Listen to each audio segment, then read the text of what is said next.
keep going with the E-Safety Commissioner, Senator Roberts. Thank you, Chair. Moving on to travel. In previous estimates, I asked how many overseas trips the E-Safety Commissioner had undertaken, and I received reply SQ 252143. This shows 22 destination countries, including Canada, France, Switzerland, Ireland, Japan, United States, Germany, Italy, and the list goes on. This answer, though, does not say how many trips to these destinations were made. Please update this reply on notice for recent trips and indicate for all destinations how many separate trips were made to each destination. In the case of the United States, please indicate cities visited and dates. Sure. Happy to take that on notice, but I try and hit as many places on one flight as possible. Thank you. Yeah, thank you. I note your March 2026 compliance update is still talking about the 4.7 million accounts that were deactivated at the time the under-16 ban started. I would suggest these were accounts that tech firms preparing for the introduction were shutting down, being mostly bot and orphan accounts. Since you're still claiming the win, let me ask, can you tell me how many of those 4.7 million accounts was confirmed as an active account of an Australian child under 16? Well, there have been 300,000 subsequent accounts that have been restricted or deactivated, so a total of 5 million. If it gives you any comfort, Senator, it's not like I pulled out a piece of scrap paper and wrote down a bunch of numbers. Oh, I'm not suggesting that. These numbers are provided by the companies themselves through legally enforceable notices. As I mentioned earlier, we're sending out subsequent data notices. So we are interrogating those numbers to make sure that they accord with what we're seeing through our various tools. And we'll be asking additional questions. Where our real focus is now, I mean, that was really the low-hanging fruit, Senator, to deactivate and restrict the known under-16s at the time. What we really need them to focus on is preventing any sort of re-registration or circumvention of the systems that they have in place. And certainly, we want them over time looking at much stronger sign-up restrictions so that they're not continuing to attract or try and attract tweens, in particular between the ages of 8 and 12. One of the platforms said in discovery documents that tweens have a herd mentality. We should try and get them locked in as early as possible so we have customers for life. Thank you. You didn't answer my question because I asked how many were active accounts of an Australian child under 16. So it tells me you don't really know, do you? Because they were what you were told by the tech platform. Right, and we're asking... So you don't know? Well, we're asking some deeper questions about the nature of those accounts. Is there anything you'd like to add, Ms. Snell? Thanks, Commissioner. Thanks, Senator. I think what we can add to that, Senator, is to say that they were accounts that were registered as being held by an Australian end user under 16. So that was the basis on which the platforms took action to restrict access to those. We don't have a breakdown of how recently those accounts have been used, whether, for example, they were dormant or not. But I think what's important to understand there is just because an account hadn't recently been active is not to mean that the owner or user of that account couldn't start using it again. And part of the intention of this law and all of the regulations that eSafety enforces is a proactive protection. So that's about making sure that kids under 16 don't start using these harmful services. The point is, you do not know how many accounts from under 16-year-old children were shut down. So here's an article from Tech Guide by Stephen Fennick. After 100 days, the title is After 100 Days of the Under 16 Social Media Ban, the verdict is in. It's a massive failure. 70% of Australians, I'll just quote from him, 70% of Australians aged between 10 and 16 are still on social media platforms. Snapchat reported it, these are all quotes, Snapchat reported it had closed down more than 415,000 accounts with its own age detection technology, but parents, teens and experts are all saying it is easily and routinely bypassed. We've heard that a lot too. I'll go on. A poll on X showed 45% of respondents said their child had found a workaround to the ban, with a further 34% saying the ban has had no impact at all. In this sample, 8 out of 10 parents says there is no effective enforcement of the social media ban. Then Meta, the platform that owns Instagram and Facebook, also shared its feedback after 100 days of Australia's social media ban. Quote, Australia had the opportunity to set a single, accurate standard for age assurance across the whole app ecosystem, Meta said in a statement. Instead, this is still going on from Meta, quote, instead the government chose a patchwork approach that's inconsistent across services and risks pushing young people towards less regulated, less safe corners of the internet. That's exactly what we said it would happen. Continued the quote from Meta, if the goal is genuinely safer, age-appropriate experiences, we believe the best option is to raise the bar across the entire ecosystem, and give parents a simple, consistent point of control. And that's exactly what we said before it was applied. And Meta finished with, App Store level age assurance is the practical path that Australia missed.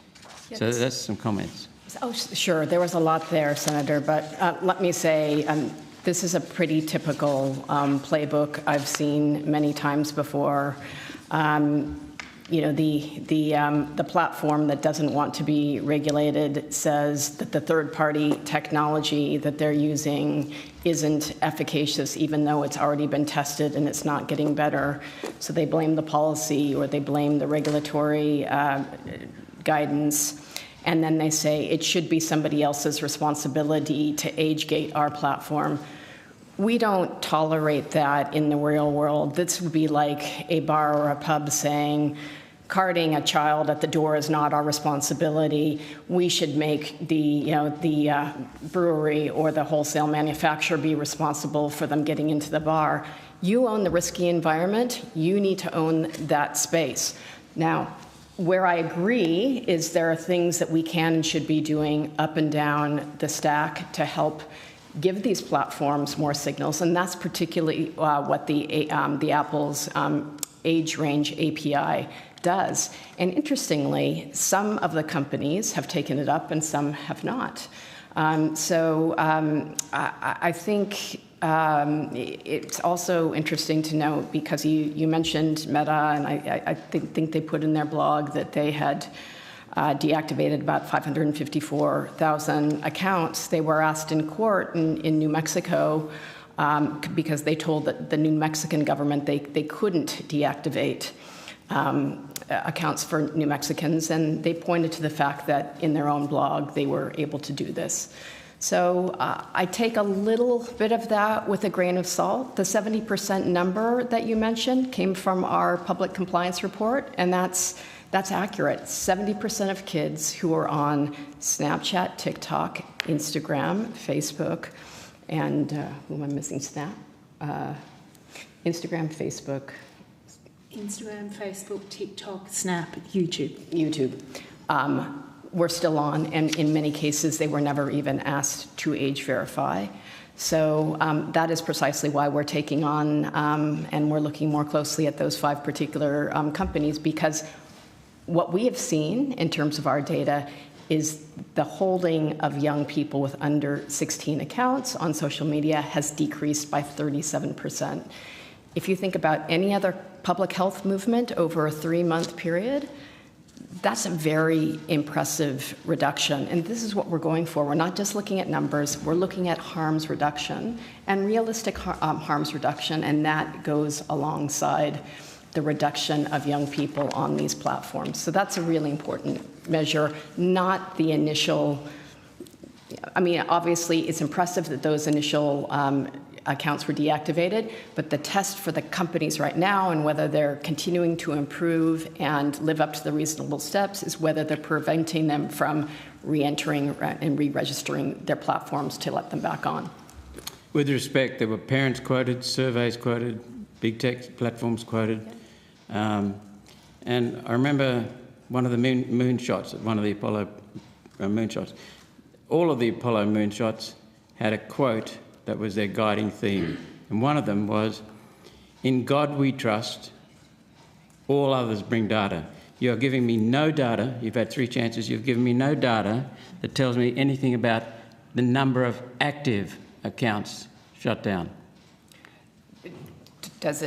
How much does it matter to the ultimate goal of the policy, which is to keep children off social media accounts? It goes to your statement that 4.7 million accounts were deactivated at the time the ban started. Yes, and we stand behind that to the extent... They're not active. Pardon me? They're not active. You don't know that. You don't... You trusted the tech platforms. That's what you Well, said. no. You didn't have the data. You don't know. Senator, can I just say on that, the data that we have, the number of accounts that the platforms have advised us, whilst you say we trust the platforms, they provided that information to us under compulsory notices.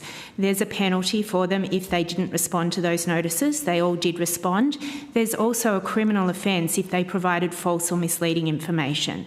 So at the moment, we have no evidence to suggest that the information they provided was false or misleading, but we also accept that there are still kids on platforms and that we are concerned with the platform's compliance, and that's why we have ongoing investigations where we are interrogating the platforms and the steps that they are taking to determine whether they are complying with the law.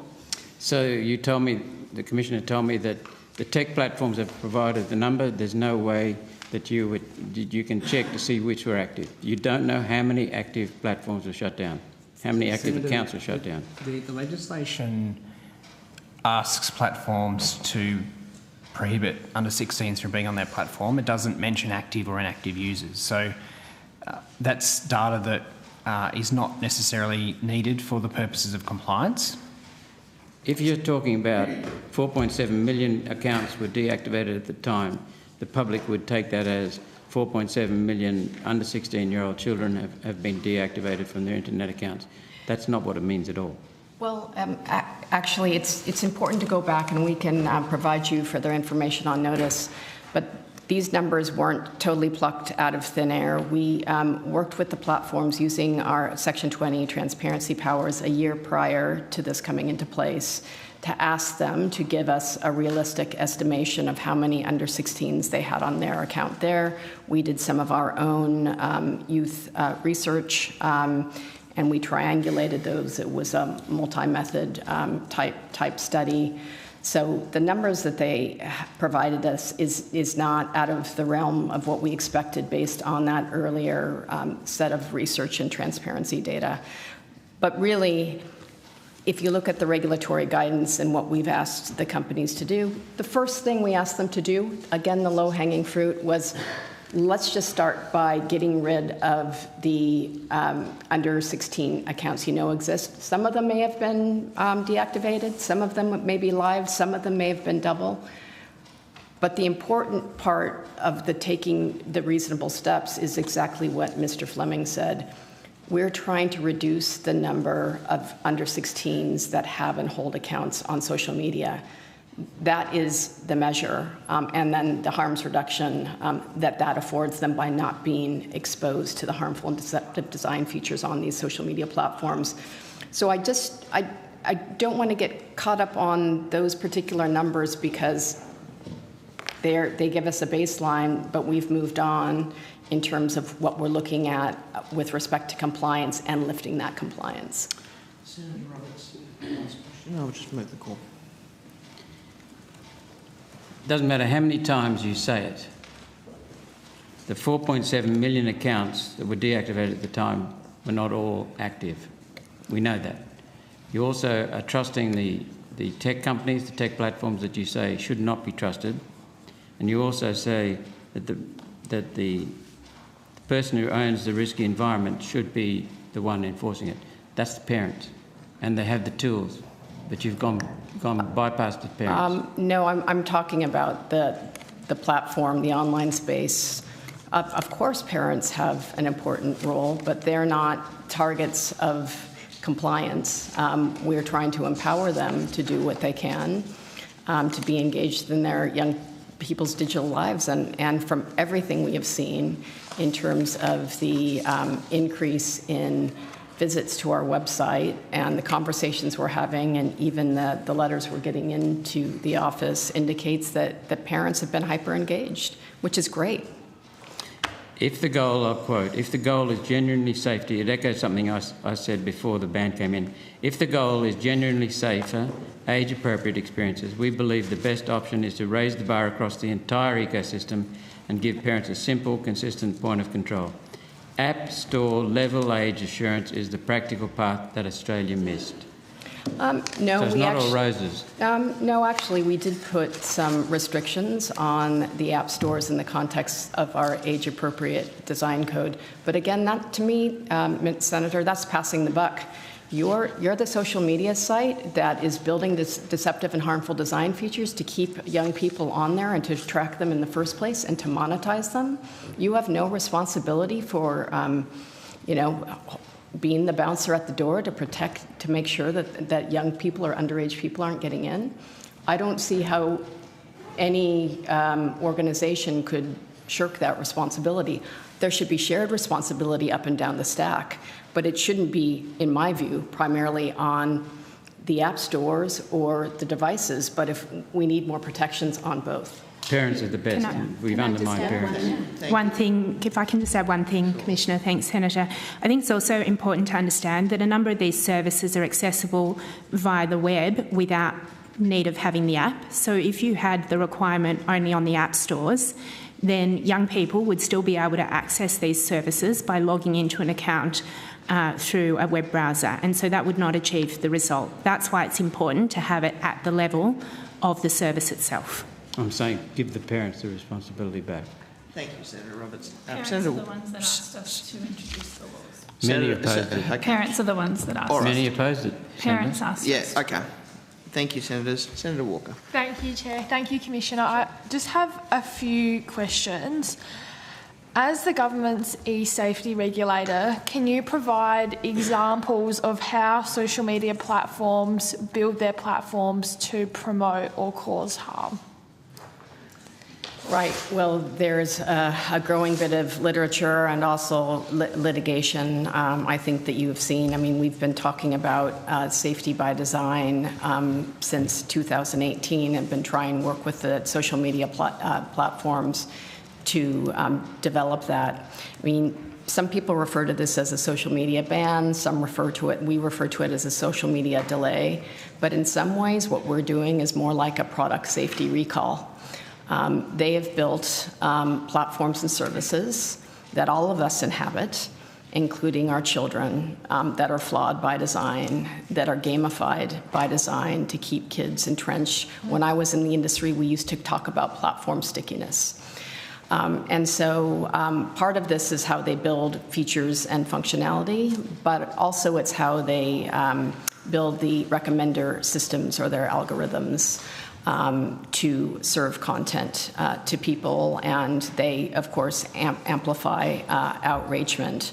You know, another area, so if you think about safety by design, there are three areas. It's service provider responsibility, user empowerment and autonomy, and transparency and accountability. That user empowerment and autonomy is really important as well, because when you're being abused online, regardless who you are, it's often very difficult to get a result, to find the reporting functionality, to find the conversation controls. Often it goes into a black box, no action happens, and you don't know what's happened to your report. And this is precisely why eSafety was established as the Children's eSafety Commissioner in 2015, to serve as a safety net when these companies fail to act, whether it's because of volume or context or culture, or by the simple fact that they're not enforcing their own terms of service. So, I mean, they're honeypots that have been built to suck people in. The longer they keep you on, it's a vicious circle. The more behavioral data they can connect, the more they can sell to third-party vendors. The more outrageous an influencer is, the more likes they get, the more advertisers they get. You get that vicious circle. And so this is why we think, replacing flawed design or addiction by design by safety by design longer term is the way to go, and that will provide the scaffolding for the digital duty of care that the department spoke about today. It seems that certain groups, including women, they seem to be subjected to more severe attacks online than other groups. Is this evidence that you see in your complaints? Absolutely. Almost every form of online abuse complaint that we receive is gendered towards women and girls. That includes child sexual abuse material, image-based abuse, and this is very much tied to gendered norms and standards. You know, when you show a woman in a state of undress, she's a woman of ill repute. You know, a guy shows up and brings out a six-pack, you know, he's big-noted, right? Different standards, which means it impacts and it manifests differently. It's sexualized, it's violent, there's rape threats, it's about traditional roles, appearance, age, all of those things. And also in adult cyber abuse. There are two areas where we're seeing young men being more impacted and affected. The first is in, obviously, we're hearing a lot about the manosphere and the influencers that are, you know, generally sucking them in slowly around fitness tips, and then it gets into looks maxing and then the misogyny. Yeah. But also financial sexual extortion. That has taken a huge proportion of our image-based abuse capacity in terms of reports that we're responding to. And it's worth noting now that tomorrow we are launching a major digital campaign around sexual extortion, report, block, and get support. I think about parents like Wayne Holdsworth and so many others who have lost young men as a result of sexual extortion. Many of these are overseas criminals and we've found some of their manifestos and their techniques in terms of how they isolate and cause them to panic. So we're putting one out that's almost all AI generated, which we let people know about. But almost all of this is gendered, and it's getting worse. We're seeing, obviously, a lot of polarization in the world right now. Tech has never been more powerful, and there's never been fewer guardrails. And my concern with the continued ascendance of different forms of AI, including generative AI, is the sexualization and abuse of women and marginalised communities will continue. Yeah. All right. Thank you for that. Thanks, Chair. Thank you. Senator Henson. Thank you very much, Chair. Commissioner, I just wanted to return to the issue that Senator Roberts was raising about the 4.7 million accounts, the statement of the Prime Minister and the Minister back in January. You have declined to provide the information to substantiate that number on the basis that you are investigating these matters. Have you completed your investigation? No, it's ongoing, but why don't I have Ms. King explain the process, and then Ms. Snell can explain before where we we are. go to the process. It just looks like, and I've raised this earlier in the day, Commissioner, it looks like included in that number is many Google accounts which did not necessarily relate to YouTube. Is that the case? I'm happy to take that one, Commissioner. Senator, what I can say about Google is that it operates very differently to other age-restricted. Yes, so I know that. I'm just trying to cut to the chase because we've all got limited time. I'll try and be as quick as I can, but I do think I need to. It won't take me very long to say this. What I want to say is that it's true that some users may only ever use Google for Gmail, but it's also true that at any time a user may start using their account to access any of the other Google services, including YouTube.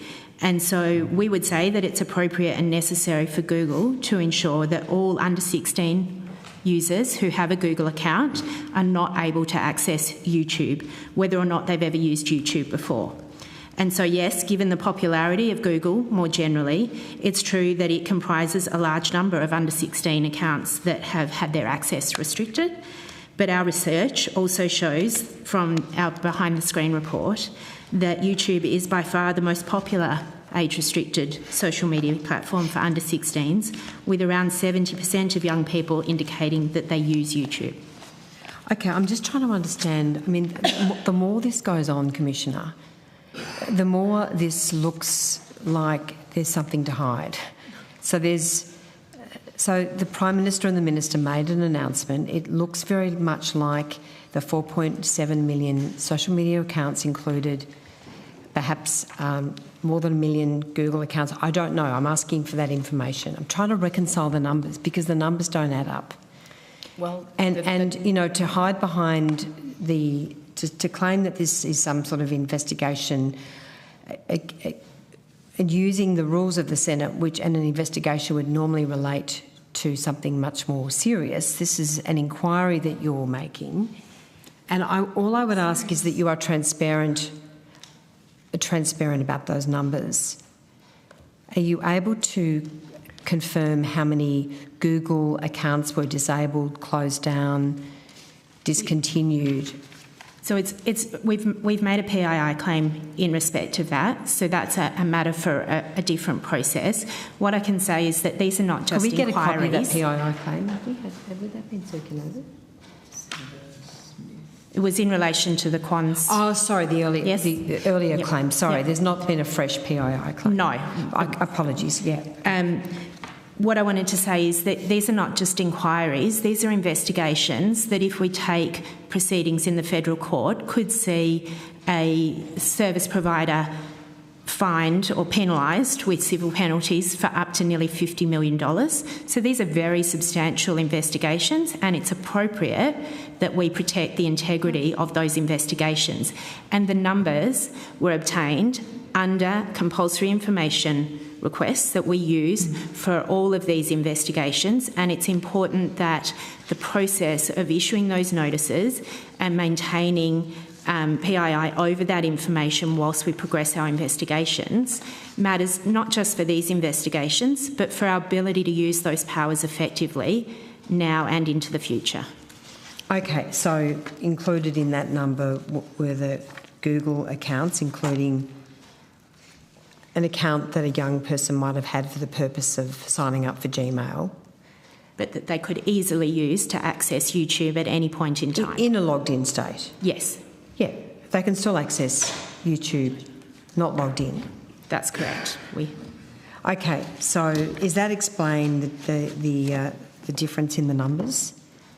We've not given a breakdown of the different numbers for the very reason that I've explained earlier. All right, we have got we have under FOI obtained a document where the Commissioner's office, and it was actually, this included a ministerial submission, Commissioner, from you, 14th of January 2026, which included information about the Online Safety Act, social media ban, and I think that may have included a draft media release. That may have been separate, but could we have a copy of that document? Has it been requested through prior process? You said you've got it, or is it redacted? We've got it under FOI, but it's redacted, substantially redacted. So I'm just seeking a copy of that document from yourselves. Take that on notice. Yeah, I can take that on notice. Can you give us some identifiers of that document, Senator? Yes, it is FOI 26226. And it's one of our FOIs? It's an FOI to the department, right. But it includes a ministerial submission on the social media minimum age compliance update. This was discussed extensively earlier in the day from you, Commissioner, to the Minister, copying in the Secretary, Mr McKay, and other departmental officials. We'll take that on notice. It's just that there's also there's a draft media release, and the only thing in the draft media release which is redacted is the line which includes the number of social media accounts closed down. I've got the final media release right here. Yeah, no, yes. Well, we've also sought a copy of the draft media release. Anyway, insofar as you obviously submitted that submission, the ministerial submission, if we could have a copy of that, please. We'll take that on notice, Senator. And I don't think there's any basis for you not to provide that document, because the FOI Act doesn't apply in estimates, of course. We understand, Senator. We'll take it on notice. Thanks very much, Mr Fleming. When will you complete that investigation so we can learn the breakdown of the social media accounts which have been disabled or shut down? When and if we take enforcement action. So you're just going to continue that investigation, are you? Well, until we were talking about fining. We have 5 active investigations underfoot at the moment. The numbers that you mentioned are absolutely germane to the integrity of that regulation, and we don't want to to the integrity of that investigation, and we don't want to prejudice it. The investigations, Senator, will continue until we either form the view that we are satisfied that the platforms have complied and taken reasonable steps, or we believe we have evidence sufficient to give us reasonable grounds to commence proceedings, and then we will commence proceedings. This takes some time, as we know from other regulators, unfortunately, investigations, to do them to the level required to be able to put evidence before the court. It takes some time. Commissioner, are you satisfied the number 4.7 million accounts referred to in the Prime Minister and Minister's media release in January is the correct number? That is a number. I provided it to them based on the responses from the 10 companies under legally enforceable notices. Again, we do interrogate those to the extent that we can, but we don't have access into their dashboards or looking at their systems. So we have to look at a range of other factors. So are you still satisfied based on the information you have that number is correct? I am satisfied because we did a lot of that work the year prior with the Beyond the Screen using our transparency powers. So if any of them provided wildly misleading or incorrect information, then they've violated the terms of those notices twice. Okay. I want to turn to the Baumgarten litigation. And so shortly after the last estimates, there was a decision of the court which found against you, Commissioner, in relation to this challenge.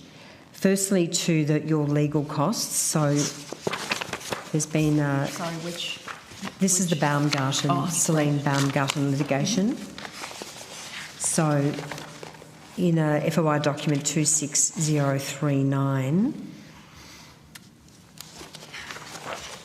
it's been disclosed that total legal costs incurred by eSafety, the eSafety Commissioner, $329,000 roughly, including external legal fees of $131,000, council's fees of $188,000 and a few other incidental costs.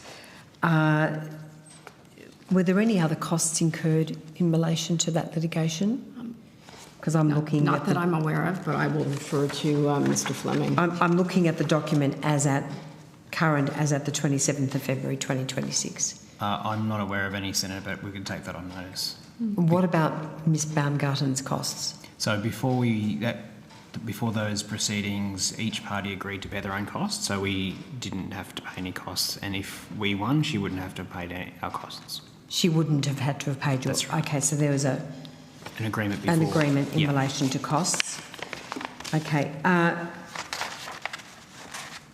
So clearly the full federal court found that there was an improper use of mandatory takedown notices, or that notices were being issued purporting to be mandatory takedown notices.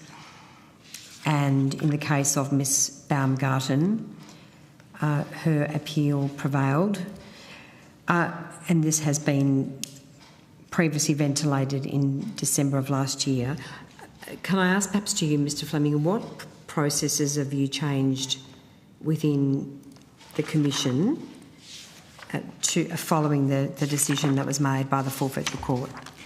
So I think just before I answer that question, Senator, there was one notice that was the subject of the court proceedings, and that was a notice. Sorry, I just have to listen to you. That was a notice. As you recall, we didn't think that the material raised with us met the standard of adult cyber abuse. We notified X of the complaint that we'd received, and then they subsequently took the material down, and that formed the basis of the tribunal considering that we, on that occasion, all the facts met the criteria of issuing a notice. So there's one notice. Yes, but Mr Fleming, let's just be completely clear here. You weren't just using one notice. No. There was a practice. So please, let's just be. So, we've had some. You have been. I do appreciate the detailed briefing that you gave me privately in relation to this litigation. So I do appreciate that. But there was a previous practice by the Commission if it didn't reach the adult cyber abuse threshold, you were issuing notices that the full federal court found, in essence, looked like a mandatory takedown notice but didn't constitute that. And that was your previous practice. So how many of those notices in total were you issuing? So, Senator, I think, again, before answering the question, I just wanted to reiterate that our complaint schemes are backstops. So the first port of call for anyone with a complaint under the image-based abuse scheme, adult cyber abuse scheme or child cyberbullying is to go to the platform.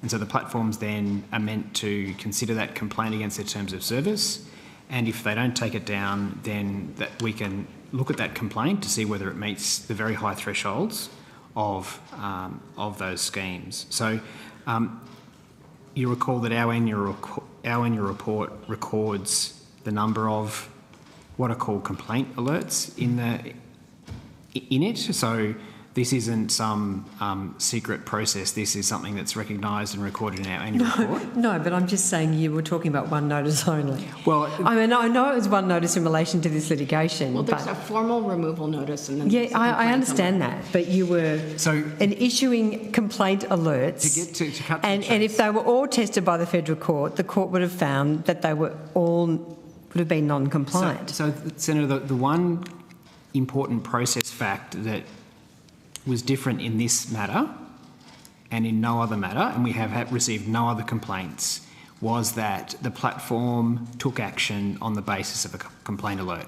We have no evidence that a platform had considered that complaint alert to be mandatory other than in this case. No, but that's not material, Mr Fleming. It was material to the No, it's material to your argument, but it was not material as to whether objectively it met the test.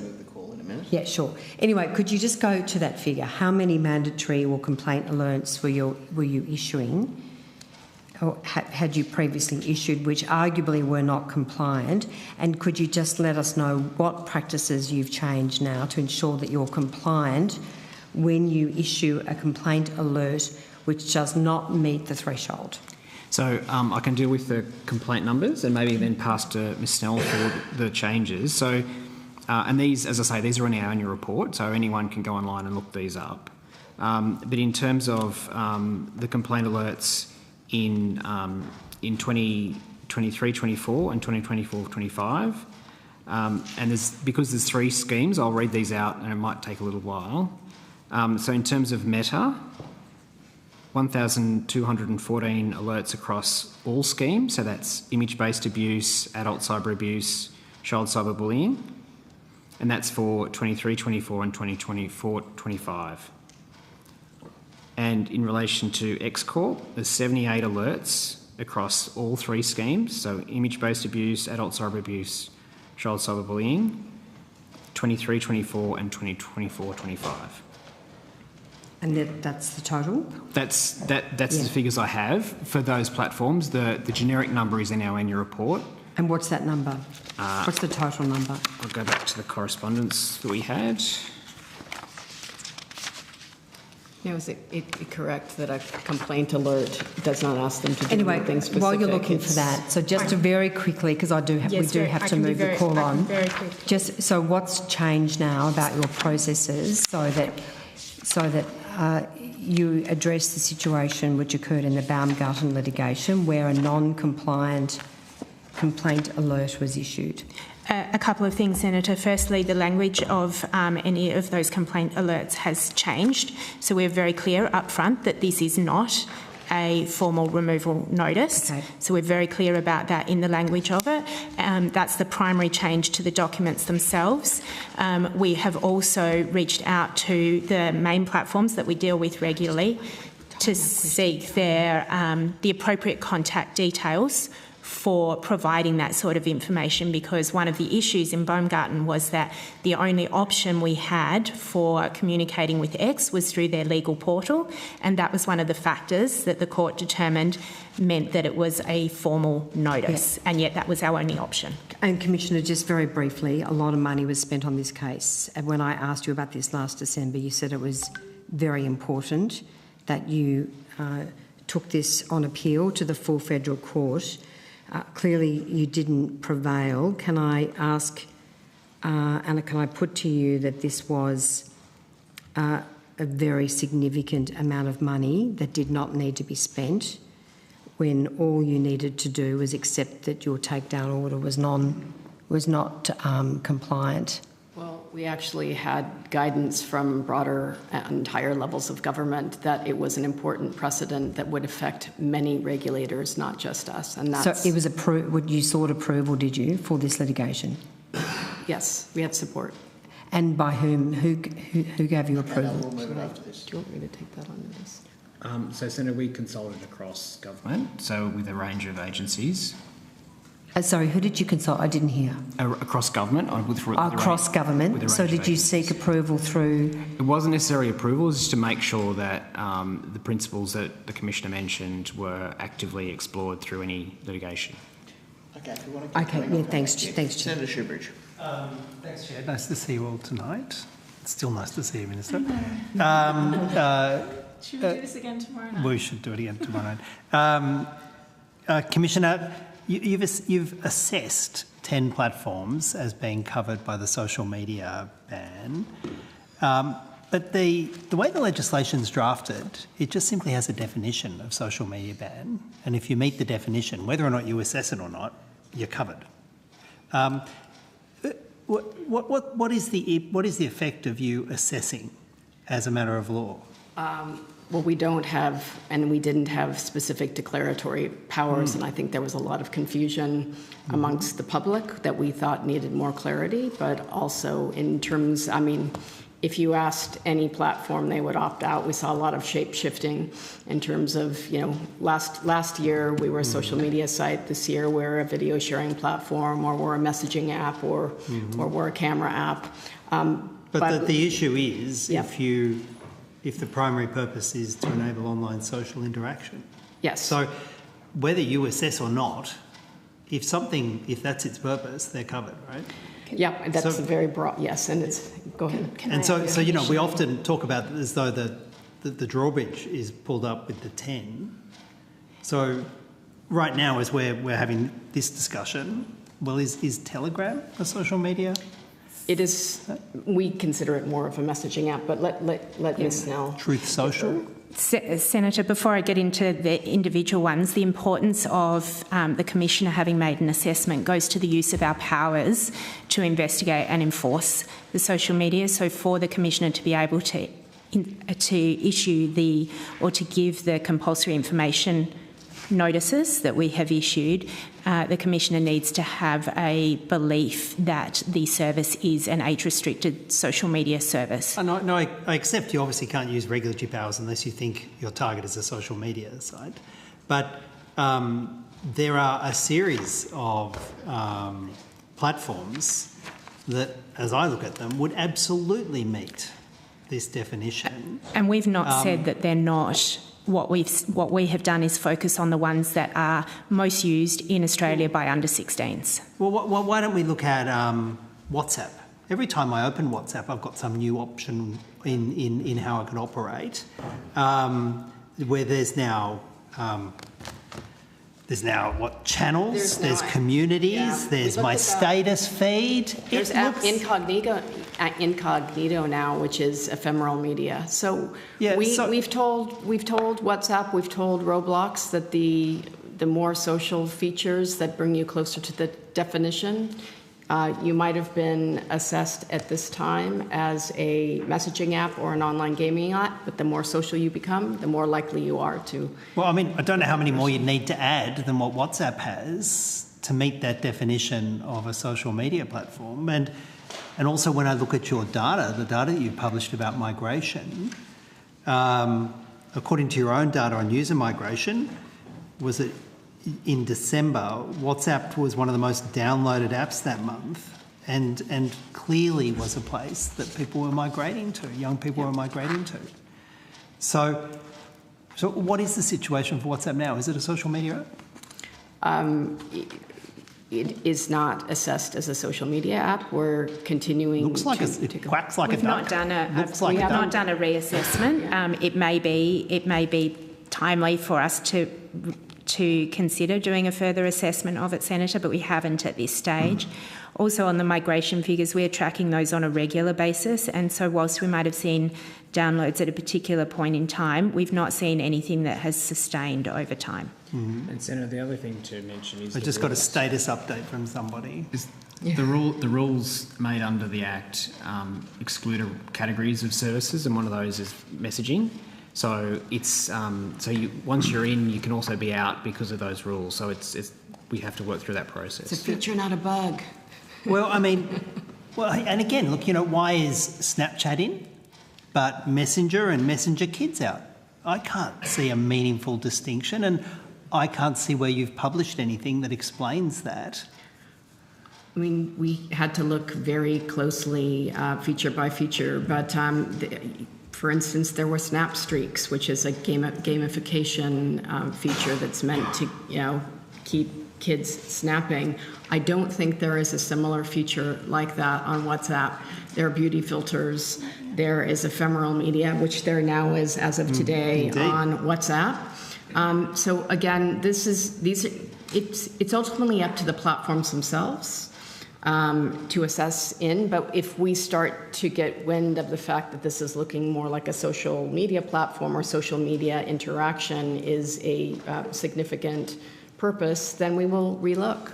We do have a self-assessment tool on our website, Senator, that platforms can work through to form their own view. Yeah. Well, my guess is there aren't going to be a whole lot of platforms putting their hand up and saying, hey, we've just worked out we're a social media platform. Can you please kick off all our under 16 users? We did have one or two.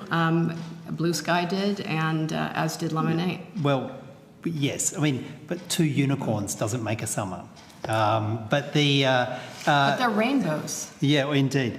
Could I ask about Twitch? Your compliance, the data that I've seen suggests that Twitch didn't even attempt to begin complying with the social media ban until the 9th of January, yet they got an all clear in the March compliance order. What's that about? I'll turn over to Ms. Snell, but they did tell us due to some contractual arrangements they had with users that they couldn't implement until this later date, and so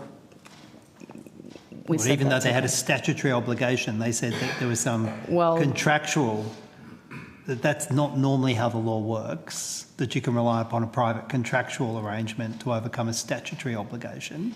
But it is appropriate for the regulator to weigh up where it puts most of its resources, and our understanding was that Twitch was taking steps to implement and then did so fully at that point in time. Yeah. It's just hard to explain an all clear when they weren't even attempting to until the 9th of January. I would not say that they weren't attempting to. They were assessing how they would do it and what was the appropriate mechanism having regard to the user terms that they already had. Also, if I look at the March compliance update, you say there's no investigation of X for non-compliance. I cannot believe that X is complying satisfactorily with the ban, given their approach, their broader approach, the FU approach they take to nations trying to regulate. And again, I will say that, again, we're focusing our regulatory focus on those that have the greatest number of Australian under 16s. X is actually not particularly popular with teenagers in Australia. It might be popular more generally, but it is not popular with teenagers in Australia. And so with the limited resources that we have, we're focusing on the 5 platforms that are most popular. All right. And as you would know, we are using other regulatory tools to scrutinise even higher risk issues with X Corp, so they're definitely not off the hook. Also looking at the compliance update, it looks to me like it substantially relied upon a survey of 898 parents. Now, that isn't the... Parents are often the last person to know, the last people in the household to know about what platforms that young people are using. Is that right? Was it a parental survey that was at the core of the compliance? And in which case, that seems to me to be a very erroneous measure. It was one factor that informed us around a range of different factors. Well, I mean, looking at the compliance update, it looks like one of your principal measures is the results from the survey. But I can't imagine a less reliable survey than what parents are saying their kids are doing. Well, what I might add is, as we've talked about earlier, there's a lot of sensitivity around the information that can and cannot be shared. Survey data was something that we did transparently and shared in full through that report, so it might have come out as being more prominent than other aspects of the report which are anonymised, but definitely is not the sole method that we're evaluating on. And you might be aware we are undertaking a more comprehensive evaluation with young people and parents throughout our broader evaluation. Well, so, I mean, one of the principal goals of the ban, and I know you're implementing government policy, I'm not looking to you to explain the goals, but one of the stated goals from the government was to reduce online harm. But then again, I go to the compliance update and you say, we continue to receive complaints about online harm from children aged under 16 with accounts on age-restricted social media platforms. We have not observed a notable change in the number of cyberbullying and image-based abuse complaints involving age-restricted accounts across the platforms in January and February 2026 when compared to the same period in 2025. Did it move the dial? This has a specific goal. It's an age restriction bill, and this is why we have the complaint schemes for young people who are experiencing online harms, to remediate that harm, and we also have the codes. But I would say to you, I agree to the extent that online harms like cyberbullying or adult cyber abuse or image-based abuse happen wherever children are, so they can happen on any kind of platform that facilitates social interaction. True, but the Prime Minister came out, the Communications Minister came out, this is addressing cyberbullying, it's stopping the online harm of children, yet the first time we checked the data, hasn't moved the dial, hasn't changed a thing. I might just add on that, Senator, the point of that data and what we were trying to get at there is really importantly that notwithstanding the new obligation, young people and children in particular were not feeling deterred from reporting when they needed support. And so what we have been concerned about was that because a lot of people are talking about this, about kids not complying, that kids might think they would get in trouble if they reported that they'd been cyberbullied on a platform that they weren't meant to be on. What we are seeing is that they are still feeling that eSafety is a safe place to make a report if they are experiencing that harm. That's a very glass half full approach to the data. The fact that having put in this national campaign to address cyberbullying and keep kids safe online, you get exactly the same number of complaints after you put the policy in place as you had before. But one of the good things about it is we're still getting the same number of complaints. People are still willing to complain to us. That is, I think there's a Cantonese phrase that comes to mind. If you fall flat on your face and stand up and pick up a handful of sand, that's the equivalent of that. You're making a virtue of the failure. I mean, we could have not included that data at all. What we're trying to do, particularly with the longitudinal evaluation, and we've got the baseline data and I think the Wave 1 and Wave 2 data, is we're going to follow where the evidence takes us. Yep. Well, yes. And this evidence is showing the social media ban has not reduced online harm and cyberbullying for young people. That's what this evidence shows. And I agree, we follow the evidence. We accept that there are still a large proportion of young people on the platforms. That's why we're saying that we have serious compliance concerns with the platforms and why we're investigating. So we're not saying the job's done here. Ms. Snell, I don't hold you responsible, anyone in e-safety, for government policy. You are implementing government policy. I'm just checking what the data that you have says about the effectiveness of government policy. I don't believe it's the Ms. Heidi Snell social media ban. It's okay. All I'm trying to say, Senator, is that to me, it's not surprising that kids are still experiencing that harm on these platforms when there are still kids on there, and we would say that's because the platforms haven't done enough yet and why we're investigating them. Indeed. Could I just quickly go to two things that are related, your budget and the digital duty of care reforms. Your budget has your funding going down over the forward estimates. Can you talk me through what the numbers show? Catherine, can you tell us what the numbers show? Absolutely. So, Senator, we do have some terminating measures, which is the reason for any reduction in funding. You might be aware we've received additional funding to implement the social media minimum age and ongoing funding related to that. But two measures will be terminating, which is our technology facilitated abuse service and funding related to what we call our family capacity building program. So developing resources for families to prevent child sexual exploitation and abuse. But technology-facilitated abuse is not decreasing. In fact, it's increasing. So what's the reduction in funding associated with that you're going to face? So that's a $5.4 million appropriation for that, and it's extended for an additional 12 months. And then it terminates. That's correct. The digital duty of care reforms are likely to give some significant role to your office. Has there been any discussion, and the government has said they're committed to getting them done by the end of this financial year, yet your budget has... This year. Sorry, this calendar year. Oh, you're true. You're Sorry. in very big trouble. No. And you didn't nod when I said financial year either, Minister. No, it's definitely this calendar year. This calendar year. Thank you. Yet in the 2026-27 budget, there's no funding for e-safety to have a role, an expanded role in terms of dealing with digital duty of care. Has this been a discussion you've had with government? Well, I think conceptually, and we are having constructive discussions with the department who have the pen on this, is that we're looking at, the teams we have in our industry compliance and enforcement area, and ostensibly some of the framework or the bulwark we've built around safety by design and our codes and standards and basic online safety expectations will be folded into a scheme of this. So we would repurpose the people to implement this broader, hopefully more powerful scheme. So where would you get the staff savings from and the resource savings from if the digital duty of care came in? We would utilize the people we have right now who are implementing the codes and the standards and the enforcement work and the BOS work, and this would all become part of the digital duty of care team. And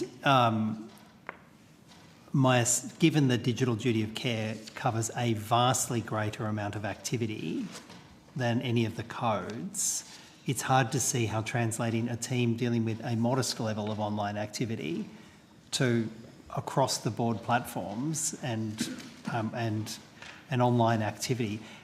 I don't see how that smaller team would come anywhere near addressing the task if you were given a regulatory role. We have learned to cut the cloth to fit over many years, and we'll see as this comes to fruition. I'm sure they will do a costing, and then they will look at questions about any additional systems that will need to be built or staff. That hasn't been developed yet. So you say you're sure? That's lovely to hear. Minister, is there a rock-solid guarantee from the government to give the e-safety the additional funding it will need to undertake an expanded role for the digital duty of care? Thanks for the question, Senator.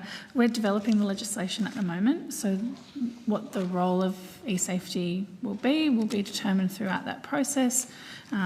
What the legislation looks like when it's passed through Parliament will determine that, and I guess the timing of that will also determine when the legislation commences.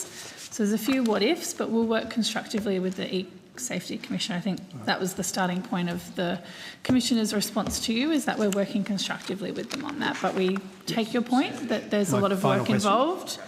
Yeah. There's a lot of work involved. Part of the 2025 review of the Act was to suggest a multi-commissioner role. Are there plans to duplicate the E-Safety Commissioner Minister? I don't have all the recommendations in front of me. We did respond to which recommendations we were accepting. It was supported. It was supported by the government.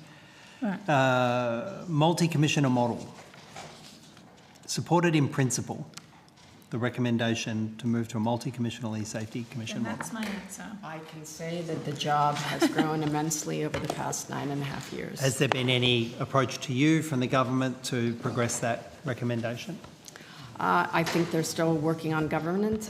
I've articulated that I think at the end of my term in January, that will be the right time for me to hand the reins over to... More than one person?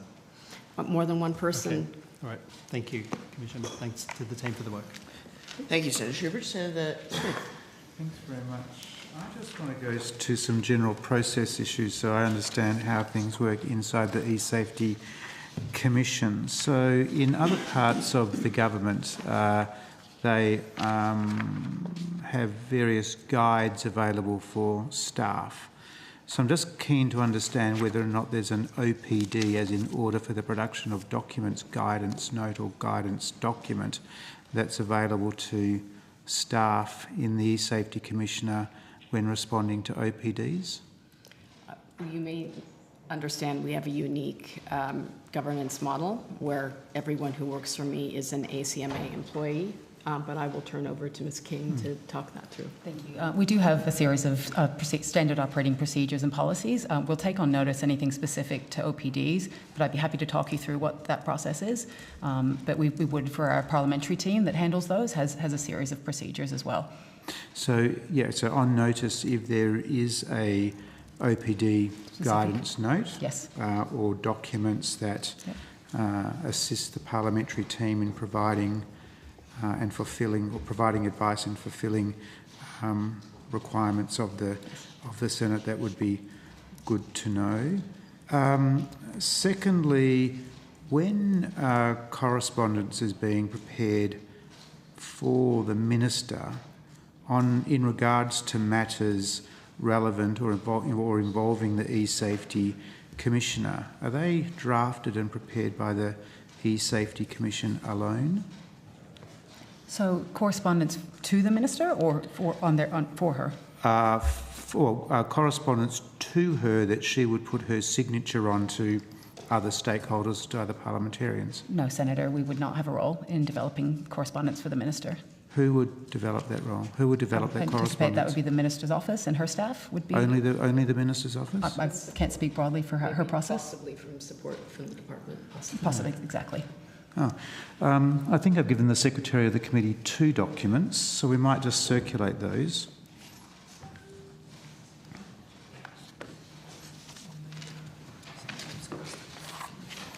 So these 2 documents relate to orders for the production of documents agreed to by the Senate, 3 OPDs. OPD 431, OPD 471, and the other one I think is 370, but I want to be clear about that. 383, sorry, 383. So I'm just curious to know, so 2 of those, each document has a reference number on the top. Are they letters that have been drafted by and in the E-Safety Commission and then provided to the Minister's office? or put another way, are these letters familiar to you in the sense that, or in the context that, the E-Safety Commission was involved in drafting them? From myself, you, John? No. Never seen them before, Senator. No. Do they look like documents that would have been drafted by the department, for example? You'd have to ask them, Senator. Like I would. No, but the Commissioner's nodding. Well, it could have been from the Minister's office. Herself. Minister's office with input from the department. They could have looked at a previous ministerial sub or documentation that we had provided for other purposes, but if the question is whether or not we were involved in drafting these, I think unequivocally the answer is no. Thank you. Unequivocally, the answer is no. So we'll just turn to the document signed by the Minister dated the 25th of March 2026, which relates specifically to the OPD document number 383, which goes to making a public interest immunity claim in regards to an order for the production of documents related to the $4.7 million, I said that twice today, 4.7 million accounts deactivated, etc. So, just to be clear, the E-Safety Commissioner, this is a letter that is unfamiliar to you, and you don't recall providing any information or advice to the Minister in regards to public interest immunity claim over that OPD? I don't think that's what we said, Senator. We said we didn't draft the letter. Yep. So I'm not sure whether Ms King wanted to respond to that first. Oh, I think just to add, we didn't draft the correspondence, but in terms of providing advice around the PII claim, I think that's what Mr Fleming was about to elaborate on. Okay, great. Yeah, so Senator, in the last estimates we had some questions on notice. We also had the Senate production orders that you mentioned, and so in relation to each of those, we gave the Minister's office and the department our views about why we say public interest immunity should apply to the information requested. So you gave it to the Minister's office and to the department, a rationale for a public interest immunity claim? Our view about why a PII claim should be made. So the separate, I think it's important to keep the processes separate. So there's a QUAN process. No, please do, because I'm not talking about the QUAN process. Right. I'm talking about the OPD process, and I'm talking about it in specific to three OPDs, numbers 383, 431 and 470. So my understanding is that we went to the department with our view about why the basis on which we say a PII claim should be made. Yep. And so you went to the department, and you also said that you went to the Minister's office. So that was in relation to the QUAN. Okay, great. Thank you very much for that clarification. That's important. In what manner did you approach the department in regards to the basis for making a PII claim or the rationale for a PII claim? Was it in a written form? So I think the process flow is important. So Yes, please, yes. So we respond, as you'd expect, to these requests. So in response to the request, the Senate production order request, we were asked for our... Just a note, I'm not interrupting your train of thought, I'm just trying to sort of elaborate or amplify, illuminate. So you respond because information is relayed to the E-Safety Commissioner from the Senate, from the Parliament, from the government, through the department. Yes. This is the Department of Communications. Yes. This is the Online Safety Division. I don't know whether it's their parliamentary people or... The yellow. So is the evidence today that they've got a parliamentary... No, that's not correct, Senator. There was some evidence today.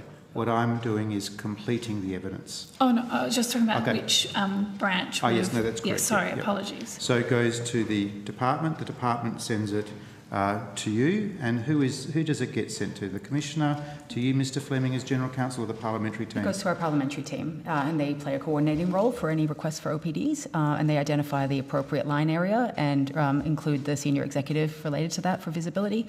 Those documents are then gathered by that area, and then it's passed to legal for legal review and anything involving something like a PII claim. And at that point, I think, is where the information would be collated and then sent back via parliamentary to the department. To the department. It's all centrally coordinated through our parliamentary team. Yep. It's sent. Mr Fleming said it's sent to the department and the Minister's office. So that was the quantums. Oh, that's the quantum. You're quite right. It is late for some of us. So goes to the department. Then does the E-Safety Commission and the department have a conversation around the rationale or the justification for the PIA claim that the E-Safety Commission would have made? That's possible, Senator. I don't know on this occasion, but generally we provide some supporting information in a written form. Even if there was a conversation, we would provide that in a written form for the Minister to consider that claim. If it was provided in written form, a high level of confidence it was, on notice, can you make that available to this committee? We'll take that on notice, Senator. Yep. So then the department receives it, and then the two letters that you've got in front of you, Mr Fleming or Ms King, do they look like a summary or summation of the justification rationale for the PIA claim that you provided to the department?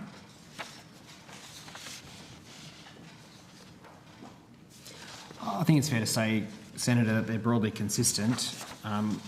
I wouldn't be able to give you much more detail than that unless I had the documents in front of me. That's right.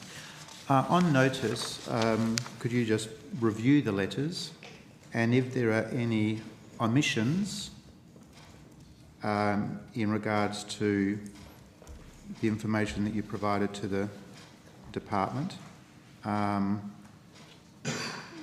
would be interesting. Take that on notice, Senator. Yep. And you will recall also, Senator Smith, that when we were at estimates last, we did foreshadow to the committee that we would be making the PII claim, so That's right. it shouldn't be too much of a surprise that we made That's that right. claim. We had a very public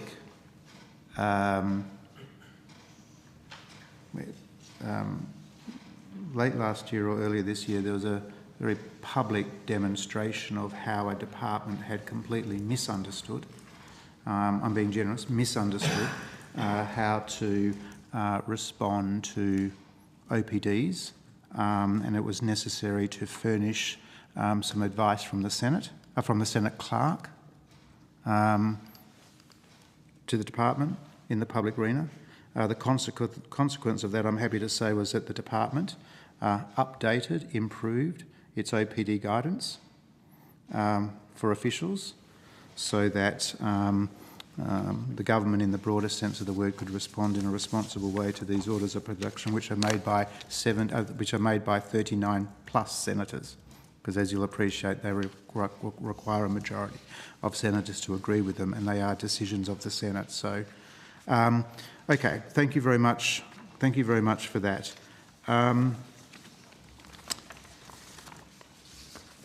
What is of interest to me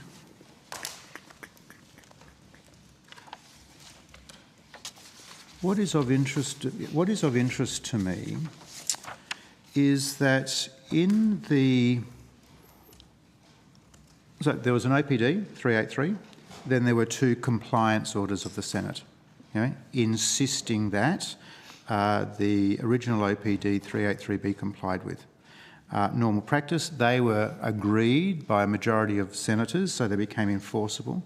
What I'm curious to know is that in advice that the Minister provided to Senator Farrell, who was the responsible Cabinet Minister in the Senate, in regards to Compliance Order number 431, the Minister says that disclosure of the specific information obtained by e-safety has the ability to prejudice the regulator's ongoing ability to appropriately and effectively investigate compliance. So a general statement, right? and I accept that general point. Then, following the second compliance order, number 470, which was agreed to the Senate on the 31st of March, the Minister's response, I would say, was more precise. And it's the evolution of that original advice in the original advice in 431 to the more precise advice in 470 that I'm interested in.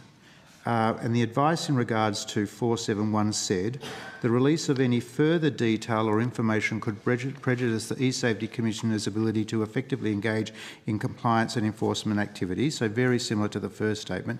Then it says, notably, the E-Safety Commissioner is actively investigating potential non-compliance in relation to 5 platforms: Instagram, Facebook, Snapchat, TikTok and YouTube. What I'm curious to know is why did the first response lack that specificity, actively investigating potential non-compliance? I'm noting the date of the 31st March 2026. That was the day that we put out our public compliance report, and so that we had processed enough of that 31st of March date is the date that the Senate agreed the order. That's right. Yep. Okay, yep. And then separate to that, you've released, So basically, our investigations and our focus on the 5 platforms had moved on considerably since the first letter. That's why I believe there's more specificity. We were able to uncover the poor practices that were being implemented, and the fact that 70% of young people who are still on platforms were on those 5 platforms. So, were you actively investigating any potential non-compliance when the Senate Order 431 was agreed by the Senate?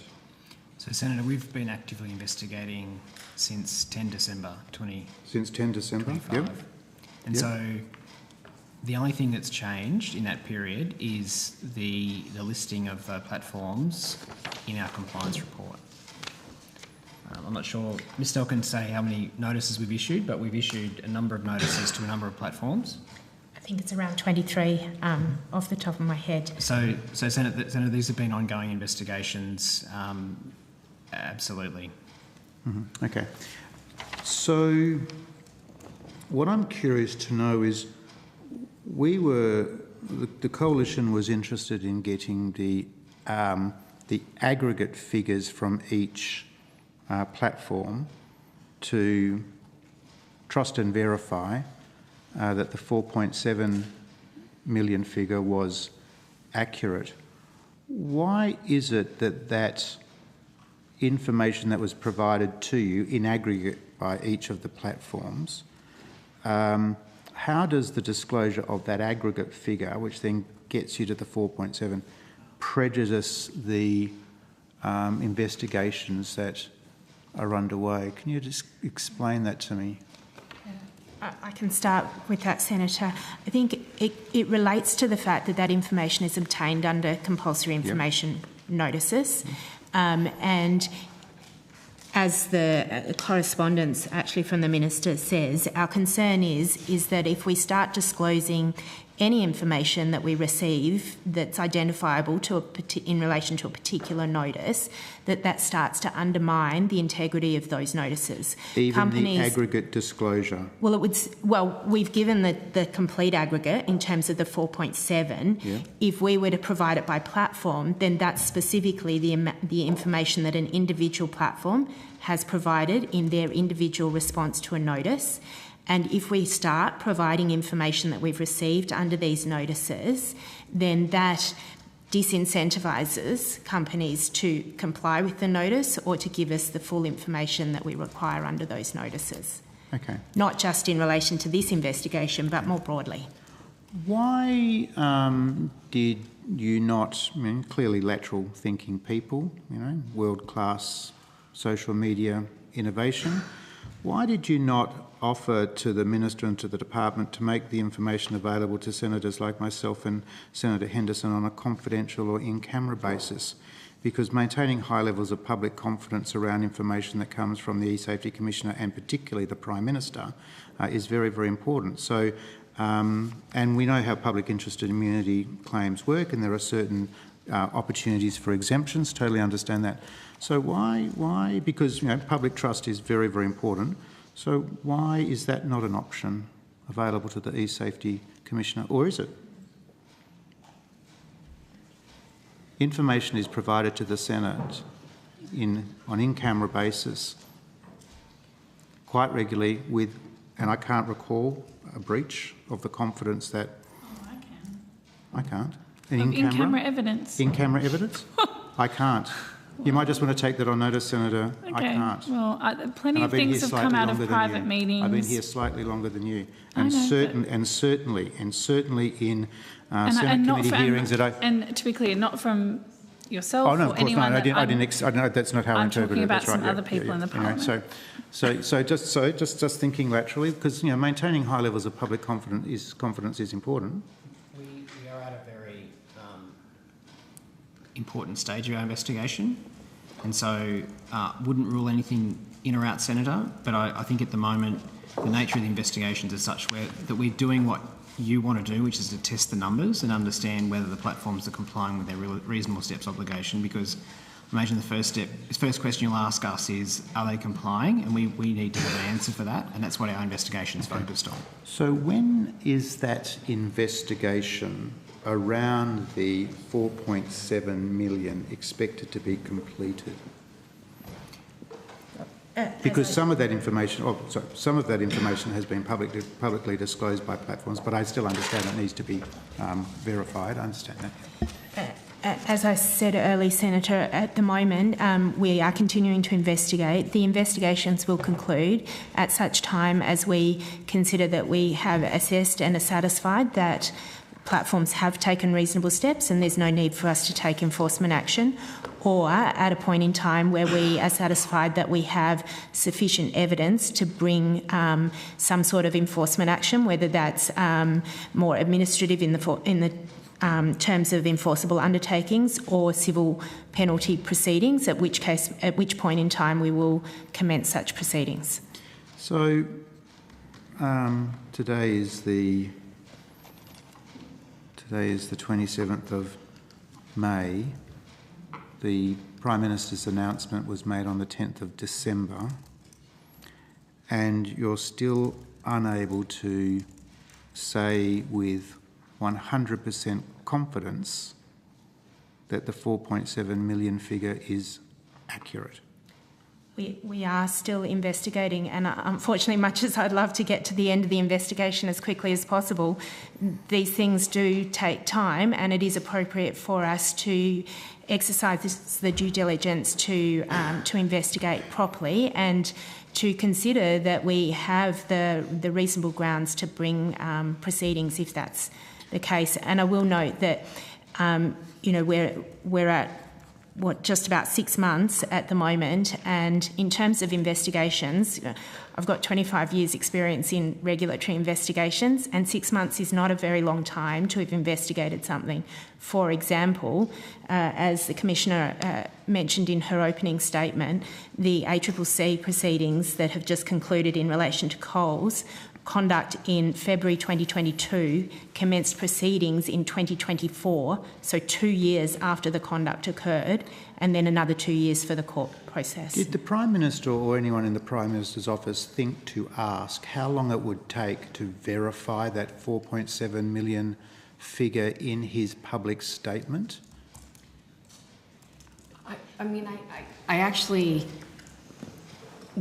don't. It was emblematic, just to give you some confidence that we tried to secure transparency up front. We wrote letters to all of the platforms telling them exactly what we planned to do with that first set of notices and when we were going to deliver them. We invited them to make voluntary public compliance reports about how many platforms, or sorry, how many accounts that they planned to deplatform that they had identified. Every single one of them declined to do that voluntarily, and that was on the basis of providing public transparency. This happened, I think Ms. Snell has done an excellent job of explaining why we need to maintain the confidentiality, but I would just also have you know, even just going after these 5 companies, they're worth $2.4 trillion. Vis-a-vis a very small organization, I don't want to give them any fodder. They feel, some of them feel very strongly about keeping the confidentiality of this data. These numbers will come out eventually. I commit to you to be as transparent as I can be when I can be, but it's not worth undermining an investigation for. Commissioner, everything you have said demonstrates to me that more prudence, more caution should have been used before attaching a 4.7 million figure into a prime ministerial media statement. Everything you have just shared with me reinforces in my mind that due diligence or better diligence should have been applied and wasn't. That's what I've just heard. That's what I've just said. Now, I'll bring this to a close. I'll bring this to a close in a few moments. Your comment about something being emblematic. What was emblematic? The 4.7 million figure? I'm not sure what you're referring to. Oh no. In a previous comment, you talked about something being emblematic. I wasn't sure. When I was talking about giving the companies the opportunity to put a public compliance report out voluntarily to indicate, how many they planned to identify and deplatform and what their plans were, just so users of the platforms could anticipate. Were they going to be using facial age estimation? Were they going to be using Connect ID? Were they going to be using digital ID, a combination of thereabove, that sort of thing? Senator Smith, I just wanted to sort of give you more context, because we've been talking a lot about the 4.7 million number. The provision in the Act is that the age-restricted online social media platforms must take reasonable steps.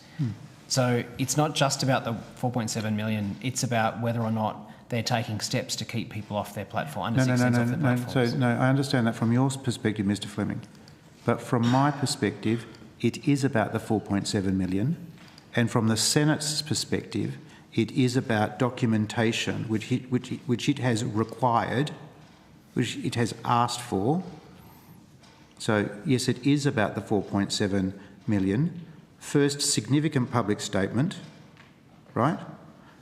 Decision makers in the government thought it necessary not just to have it between the E-Safety Commissioner and the relevant minister, but to elevate it to a prime ministerial statement.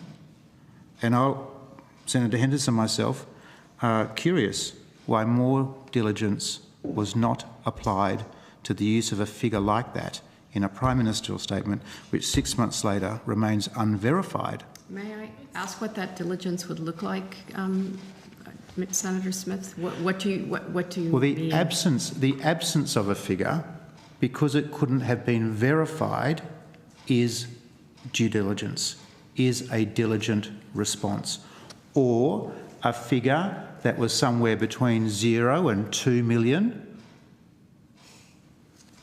You say to the Prime Minister, you say to the government, we think it could be 4.7, but you'd have to put an asterisk next to it because that is a figure that we can't yet verify, and actually we may not be able to verify it for 6 months, 12 months or even 24 months.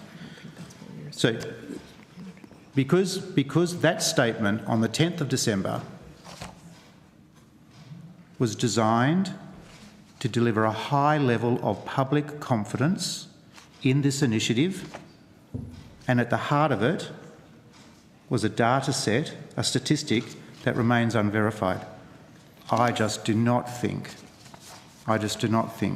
that was an appropriate way, well, for the Minister, an appropriate way to govern, or a step that protects the integrity of the E-Safety Commissioner or Commission.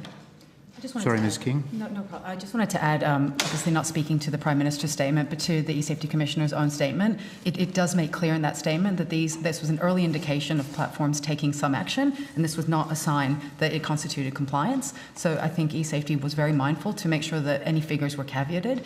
So I just want to give you some confidence that was considered in our statement. Yeah, but I think the Prime Minister's statement was much more definitive. I can't speak to that. Oh, so you accept that, Ms King, that the Prime Minister's statement was more I'm not saying that. I'm just speaking definitive. to what our statement was, and on behalf of what the E-Safety Commissioner had said. Because I think at the heart of Senator Henderson's questions around the FOI document was that we suspect, and we can only suspect, because we don't have full transparency and no one from the government has offered a private briefing or an in-camera session, we suspect that there might actually be some discourse, some discussion around a figure that was finally included and what a previous figure might have been.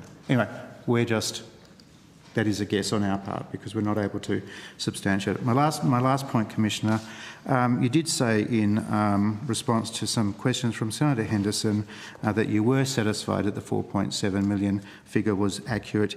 If you become aware that the 4.7 figure is not accurate, will you disclose that at the earliest public opportunity?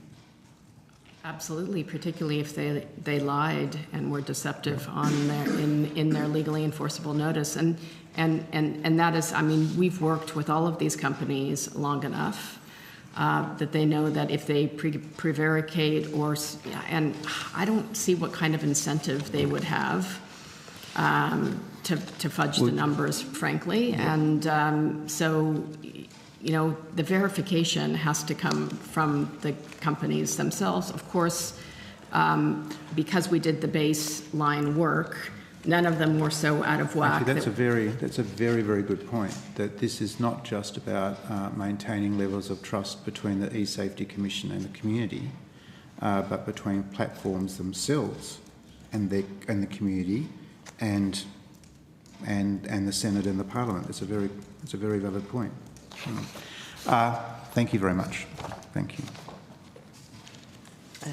You have further questions? Yeah, just a couple of brief questions. Commissioner, can I just ask whether you could provide any update on whether there's been any improvements to how platforms are combating child sexual exploitation material and the publication of that material, including live streaming?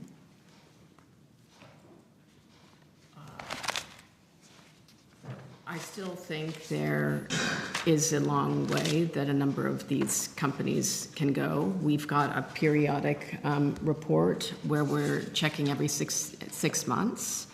The original one around child sexual exploitation was done, in 2023? And I mean, one significant thing that happened as a result of the transparency reports is Skype, which I had been concerned about from my days at Microsoft as a vector for live stream child sexual abuse, was deprecated altogether. I met with the president of Microsoft, who felt a little bit blindsided that the transparency report had been so negative.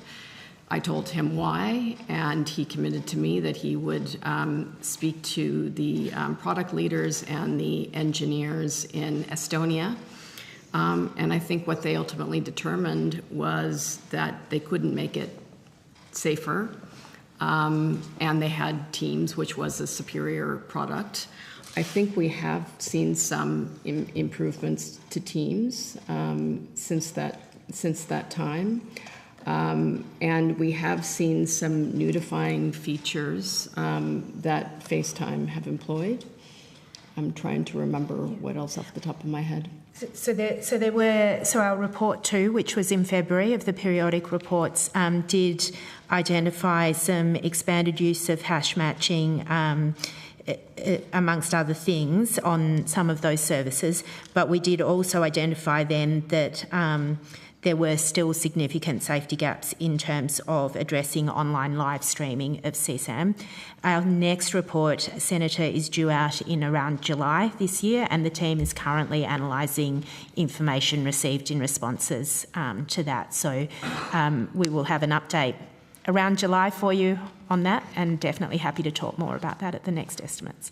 Commissioner, have you provided government with any advice as to what more the government can do to combat CSAM?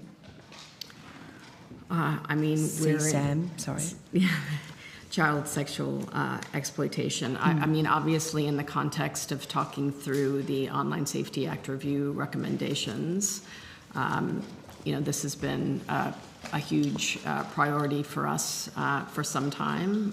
We continue to do the work. We're updating our technology infrastructure and our technologies to be able to classify these more quickly. We're working with organizations like the Canadian Centre for Child Protection to be able to classify more new images and making sure that we have safety and wellness provided for our investigators through greater image masking technologies. Sorry, can I just go specifically to my question? Have you provided government with any advice as to what more can be done to combat child sexual abuse material online? I think the Attorney General has just opened a new consultation around that, and that's where we will be providing that information based on what our intelligence team's seen, based on the huge preponderance of the about 50,000 reports we get every year are largely around child sexual abuse material.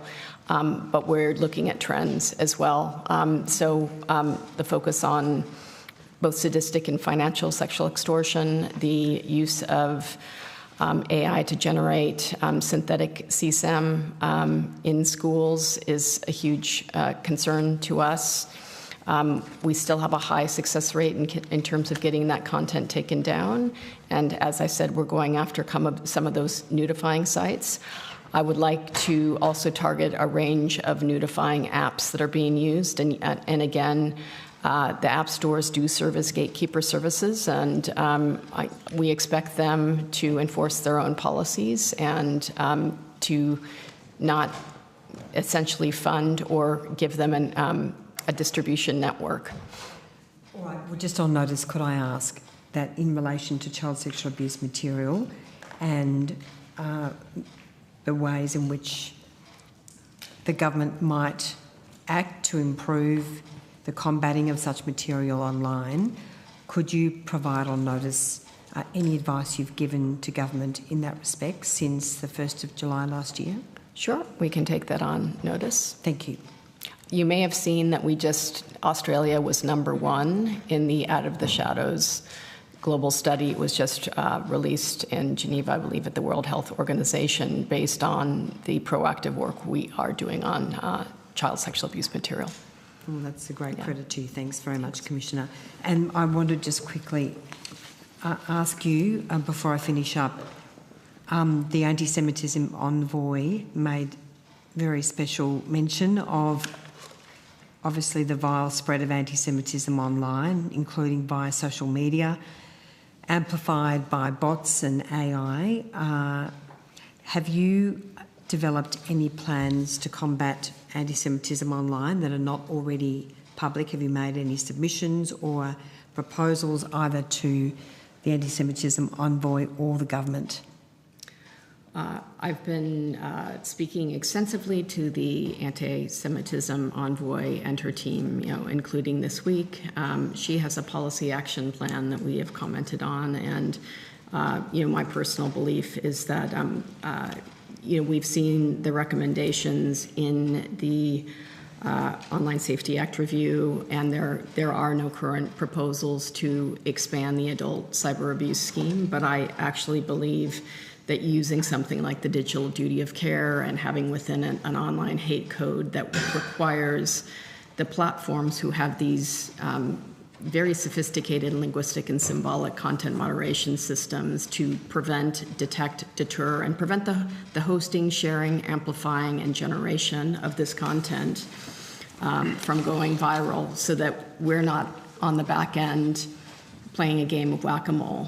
I think that would be one of the best ways that we could stem this horrendous vile tide of anti-Semitism and other forms of online hate if we put the onus back on the platforms to prevent them from hosting and sharing it in the first place. And Senator Henderson, I just want to mention that each of the major platforms have policies against online hate, but yet here we are. I'd also like to mention something I think would be of concern to you. When we are trying to prevent the virality of extremely violent content, what we consider to be Class 1 content, as you know, we're tied to the National Classification Board. So we've seen the companies pushing back on taking down online hate or violent extremism that they normally would have done in the past. One of those was the Charlie Kirk assassination video. The other was a very violent killing of a Ukrainian student on a Charlotte train. And the third piece of content was of post-mortem Bondi shootings.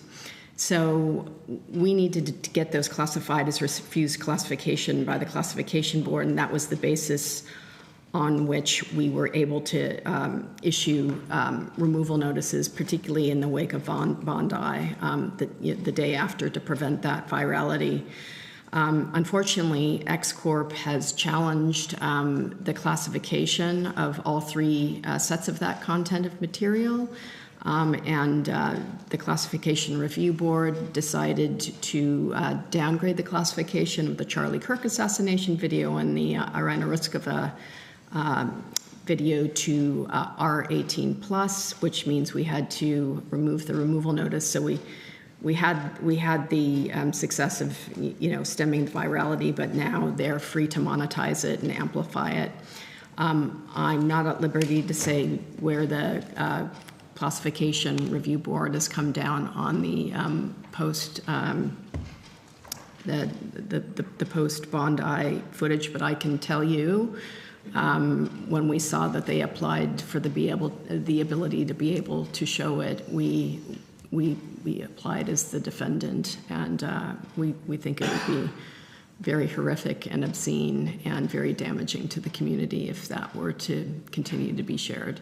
So there are many different manifestations of this. There are all these sites, whether they're Gab, you're talking about Gab or Kiwi Farms or 8chan, that are hosting manifestos and videos. We've run a recent own motion investigation called Operation Catalyst to remove as many discoverable manifestos as we can. Almost all of them have anti-Semitic, Islamophobic and misogynistic content in there, and they again serve no basis, no purpose other than to normalize, desensitize, and sometimes radicalize.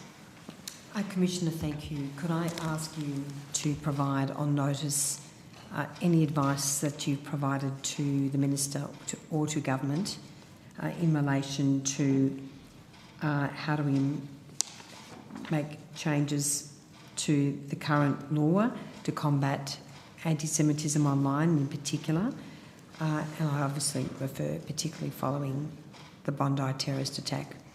But if you could provide that on notice, I would be most grateful. Thank you.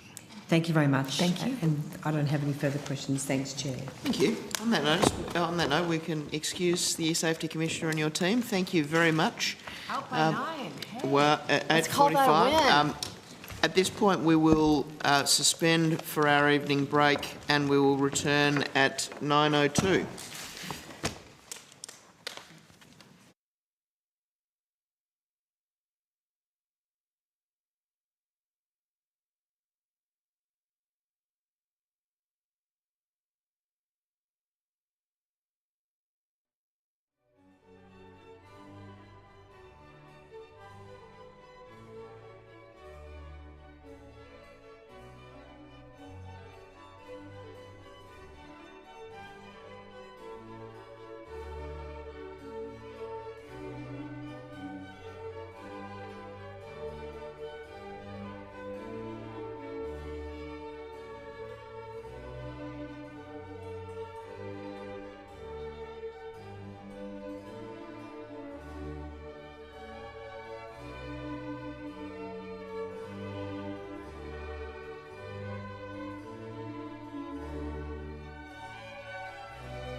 of Australia Post.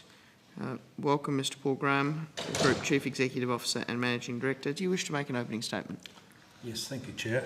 And Senators, my name is Paul Graham. I'm the Group Chief Executive Officer and Managing Director of Australia Post. I'm joined today by Ms Jane Anderson, our Executive General Manager, Community Sustainability and Stakeholder Engagement, and Mr Nick McDonald, our Group Corporate Secretary. I'd like to start by acknowledging the traditional custodians, Ngunnawal and Ngambri peoples, and pay my respects to their elders. I join you today as Australia Post continues to face challenging times. Structural declines in letter volumes and intensifying parcels competition driven by global marketplaces have been further compounded by the largest oil shock on record. The Middle East conflict has triggered extreme market fuel volatility with a direct and material impact on Australia Post. Like many Australian businesses, fuel is an integral component of our operating costs and is not a cost we can simply absorb. I want to take some time to provide the facts and how we are responding to this situation. Since the crisis began, our fuel costs have risen sharply from $35.7 million in February to $50.3 million in March and higher again in April to $56.5 million. To put that into perspective, our April fuel costs were significantly higher than December last year, despite volumes being a third lower than our busiest peak period. To address these significant cost increases caused by the fuel crisis, we've had to adjust our fuel surcharge for our larger contracted corporate customers. A fuel surcharge is a standard industry-wide mechanism for recovering fuel costs from contract parcel customers that's based on a rigorous formula, is externally benchmarked and reviewed by our auditors. It is consistently fluctuated on a monthly basis. We've had a fuel surcharge mechanism in place since 2017 for Australia Post and since 2005 for our Star Trek customers. I want to stress that 94% of our parcel customers are not subject to the fuel surcharge. Last month, it applied to 17,000 contract customers, which is 6% of all of our customers, and claims in the media that will increase parcel prices by over 300% are simply wrong. In practical terms, the cost to send a $10 parcel for these customers has gone from $10.48, including the fuel surcharge before the crisis, to $11.95, a 14% increase in cost, which will come down once fuel volatility eases. Despite the increase in fuel, Australia Post surcharge remains one of the lowest in the transport industry. We delayed the increase for as long as possible, but ultimately had little choice. Given the highly volatile nature of this fuel crisis, we do not expect that the fuel surcharge will cover the significant additional cost increases of recent months, so we will suffer significant losses on fuel despite the charge. However, I am pleased to report there is some better news for fuel on the horizon. As we have seen fuel prices stabilise, remembering our surcharge is on a lag, tomorrow our July surcharge will reduce to 12.3%. We are laser focused on ensuring our rates remain competitive in a very tight market. Despite the inflationary environment, the annual price review last year saw rates increase by just 1.95%, far less than the annual inflation rate. We're doing what we can to support Australian businesses in these tough times, and the wider team deserves great credit for their efforts, and we have to be careful not to erode community trust in our business and give a leg up to international competitors. We're also future-proofing our business and reducing our reliance on fuel by accelerating electrification of our fleet. The government's recent announcement of $40.5 million investment for electric vehicles for Australia Post, which builds on our existing fleet of more than 5,100 EVs, is expected to cut diesel use by nearly 900,000 litres and reduce our carbon emissions. Despite tight margins and rising costs, we are investing to ensure we remain a vital part of our critical national infrastructure, particularly in rural and regional Australia, where we provide essential postal and banking services and support local e-commerce businesses. We've recently opened a new delivery facility in Corowa, New South Wales, with further sites at Murray Bridge, Kadina, Port Pirie and Tanunda to open across regional South Australia. Over the past few months, we've opened a number of post offices in regional areas, including community postal agencies in Greta, New South Wales, Eton in Queensland, Cooey in Tasmania, Torquay, Northern Victoria and Waterloo in Western Australia. And this month, we officially opened the Brisbane North Parcel Facility, Mukinyaba, and announced a new facility next to Hobart Airport. These complement major projects already underway, including the new Sunshine Coast Parcel Facility and our $500 million Adelaide Parcel Super Hub, as we build safer, more efficient facilities that support our teams and deliver for customers now and into the future. Our licensed post offices play a vital role in supporting communities, especially in regional Australia. Last year, commissions rose to $604.2 million to support our LBO partners. Updated bank at post agreements will further boost future payments, and we continue to invest in technology and services to help more than 2,600 licensees adapt as customer needs evolve. We're acutely aware of the financial challenges facing some licensees as over-the-counter transactions continue to decline year on year and more customers shift to digital channels. I've raised these challenges with this committee multiple times over the years, and we recently negotiated fairer and more appropriate agreements with our banking partners, which secured higher commissions for our licensees. Over the past 18 months, Australia Post has been in active engagement with our LPO network and conducted multiple rounds of consultation with the Licensee Representative Council, POAL and LPOG, to present a program that better supports the long-term sustainability of small businesses, particularly in regional, rural and remote Australia. Australia Post is focused on presenting practical measures to improve the overall sustainability of individual licensees and the broader LPO network. Our latest discussions have focused on modernising operations, updating agreements to provide greater clarity and commercial certainty, alongside a simpler, more predictable payment model with a fixed base component that better rewards licensees and reflects that over 60% of post office visits are now parcel related, so we can continue to meet the needs of customers now and into the future.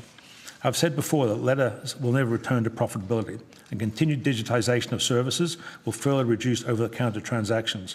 Our parcel business is growing, but our community service obligations, rising costs and unprecedented competition points to a very challenging financial outcome. Further reform of our business is essential. In closing, I'd like to thank our team members, licensees and delivery partners who are the beating heart of the communities that we serve, and our hundreds of thousands of customers who support us every day. By fighting hard and planning for the future now, we're building a modern, sustainable Australia Post that will continue to serve all Australians for generations. Thank you, Senator, and I'm happy to take your questions. Thank you, Mr Graham. If you would also table a copy of that opening statement, that would be wonderful. I'll go to Senator Henderson. Thank you very much, Chair. Mr Graham, and to your team, good evening, and thank you very much for your attendance. I first of all want to ask you about post office closures. I sought some information through your Government Affairs Office asking what post offices Australia Post is planning to close and for what reasons. I was stymied. I was not given any information whatsoever. Now, Mr Graham, I think I made my views to Mr Gale pretty clear that I didn't think this was acceptable. The statement of expectations makes it clear that whenever there is a proposed post office closure, that the government expects the community to be consulted and there to be at least a 60-day notification period where practicable. So can I again ask you to table or provide us with a list of proposed closures or recent closures, and certainly since the 1st of July 2022, I'll ask for that on notice. But I don't think it's good enough, Mr Graham, that Australia Post is not cooperating, because post offices, particularly in regional communities, are the lifeblood of those communities. And if a licensed post office or a corporate post office is under threat, that is not good enough when communities so depend on their local post office. Thank you for your question, Senator. And we are not stymieing your request for information. We simply do not have a list of closures. We can provide, as you said, the information dating back to 2022. I'm happy. No, I didn't ask. To be fair, I didn't ask for that, but I did. Sorry, and I don't want to interrupt you, but I'm just saying, seek advice as to what. I am seeking your advice as to what post offices you are closing across the country and for what reason. Thank you, Senator. And I was told we don't have a list. Well, we are. I'm asking for that information, and even the government has made it clear that there should be proper transparency when a post office is proposed to be closed. Thank you, Senator, and there is. You mentioned the 60-day notice period. We've now extended that notice period to 90 days, and we have doubled down on consultation with communities. What I would say, Senator, and it relates to my opening statement, we recognise that the licensees particularly have got some challenging financial situations in front of them. We are seeing a demographic shift in the ownership of licensees. The vast majority of licensees, particularly in regional Australia, are only in retirement. What we have seen is the vast majority of closures that have been undertaken have been taken by the licensee handing back their licence, usually at very short notice, which puts us in a difficult situation with those communities having to react very, very quickly to that notice. This may be due to financial situations, retirement, or indeed illness. We do not have an active list that we are anticipating closing post offices. We have a regulatory obligation to maintain 4,000 post offices, 2,500 in regional, rural and remote Australia, and we are extremely committed to that. What we face is... Sorry, Mr Graham, I'm going to just cut in here because I've asked for that list. We don't have a list, Senator. Well, I've asked for you to compile that list, and I actually wrote to a list, Mr. sorry, Gale, Senator, of closures or anticipated closures? Both. We don't have a list of anticipated closures. We have a list of previous closures, and again, happy to provide it. And I think in a previous Quan that information may have been provided, but I'll double check on that. So what I'm also seeking is a list of proposed where you are actively consulting with the community, where there is threatened or likely closures, where the local LPO is saying, I can't continue to keep the doors open anymore, my post office is not viable. I did actually write to Mr Gale last Friday, putting Australia Post on notice that I would expected you to bring this material forward. Well, Senator, say, happy to provide you a list of closures that have been issued to date. The closures that you mentioned where a licensee is handed back, they're in the public domain because they usually garner publicity from the local community.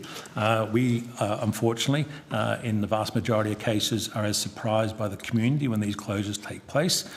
They happen literally overnight, and we find out through the community channel the same way the community does.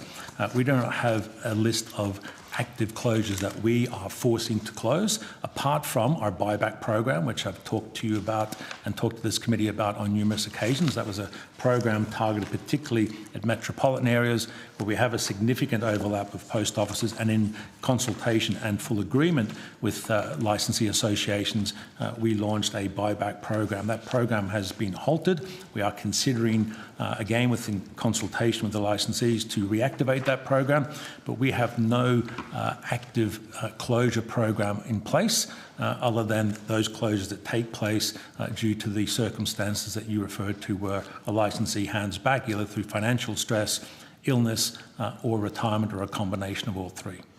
Okay, so are you able to bring any of that information forward now that I asked for last Friday? I don't have the information in front of me. We have a previous Quan, I think, in relation to post office closures. Is that right, Mr McDonald? Thank you, Mr Graham. Nick McDonald, General Manager, Corporate Secretary and Board. There have been previous responses to questions on notice. No, I'm sorry, Mr McDonald. I'm well aware of what you provided to the committee on notice. Mr Graham, I am disappointed about this. I'm unsure what information you're asking for, Senator. Well, I don't know how many more times I've got to say it. I referred to my email twice that I wrote to Mr Gale last Friday, saying that I was seeking information. And let me tell you, when I was last the Shadow Minister in this portfolio, I went through downhill and up, down dale and uphill to get this information. So the reason I'm pretty annoyed about this, Mr Graham, is that Australia Post has a track record of stymieing information in relation to post office closures, and I am determined that that not continue to happen. I think it's fair, particularly on behalf of regional communities and smaller communities who love their post office, who depend on their post office. On behalf of all of those communities, we are, and I am, and the Coalition is asking for full transparency. Thank you, Senator. Again, I would like to clarify what information you're seeking. If you're seeking a list of past closures, happy to provide that information. We do not have a list, an active list of future closures. We have not closed, to my knowledge, any regional post offices. Yes, we have in metropolitan areas, and I fully agree with you around the critical role that those post offices play in those communities. And when these licensees hand back their licence at short notice, we activate our team on the ground, working with that community, either issuing an expression of interest for someone else to take up that licence. Mr Graham, I'm going to stop you here because I am really unhappy about this. I am going to put to you that in Australia Post there is information. You do hold this information. And I've actually just received some information saying you do hold this information. Well, and I would ask you to be very careful with the evidence you are giving right now because you are under oath. I have just received a message right then. In relation to what, Senator? Saying that you do hold this information. What information are you talking about, Senator, specifically? Mr. Graham, I'm not going to put up with this. I'm seeking sorry. clarification, Senator. We do not have an active list of closures. I've made that clear, Senator. Well, you have information in Australia Post as to threatened closures, as to licensed post office owners who are saying, I can't keep the doors open any longer. You have information at Australia Post about correspondence from owners who are saying, I am going to have to close the doors. There is publicly information as well. I'm asking for that information, Mr. Graham, and I'm asking for it urgently. And so, on notice, if you could provide all post offices which are being closed since the 1st of July 2022. I will now go to my next question. How many licensed post offices have closed, handed back their licence, sought to hand back their licence, failed to sell, or moved onto short-term or non-standard licence arrangements since the 1st of July 2022? I'll take that question on notice, Senator.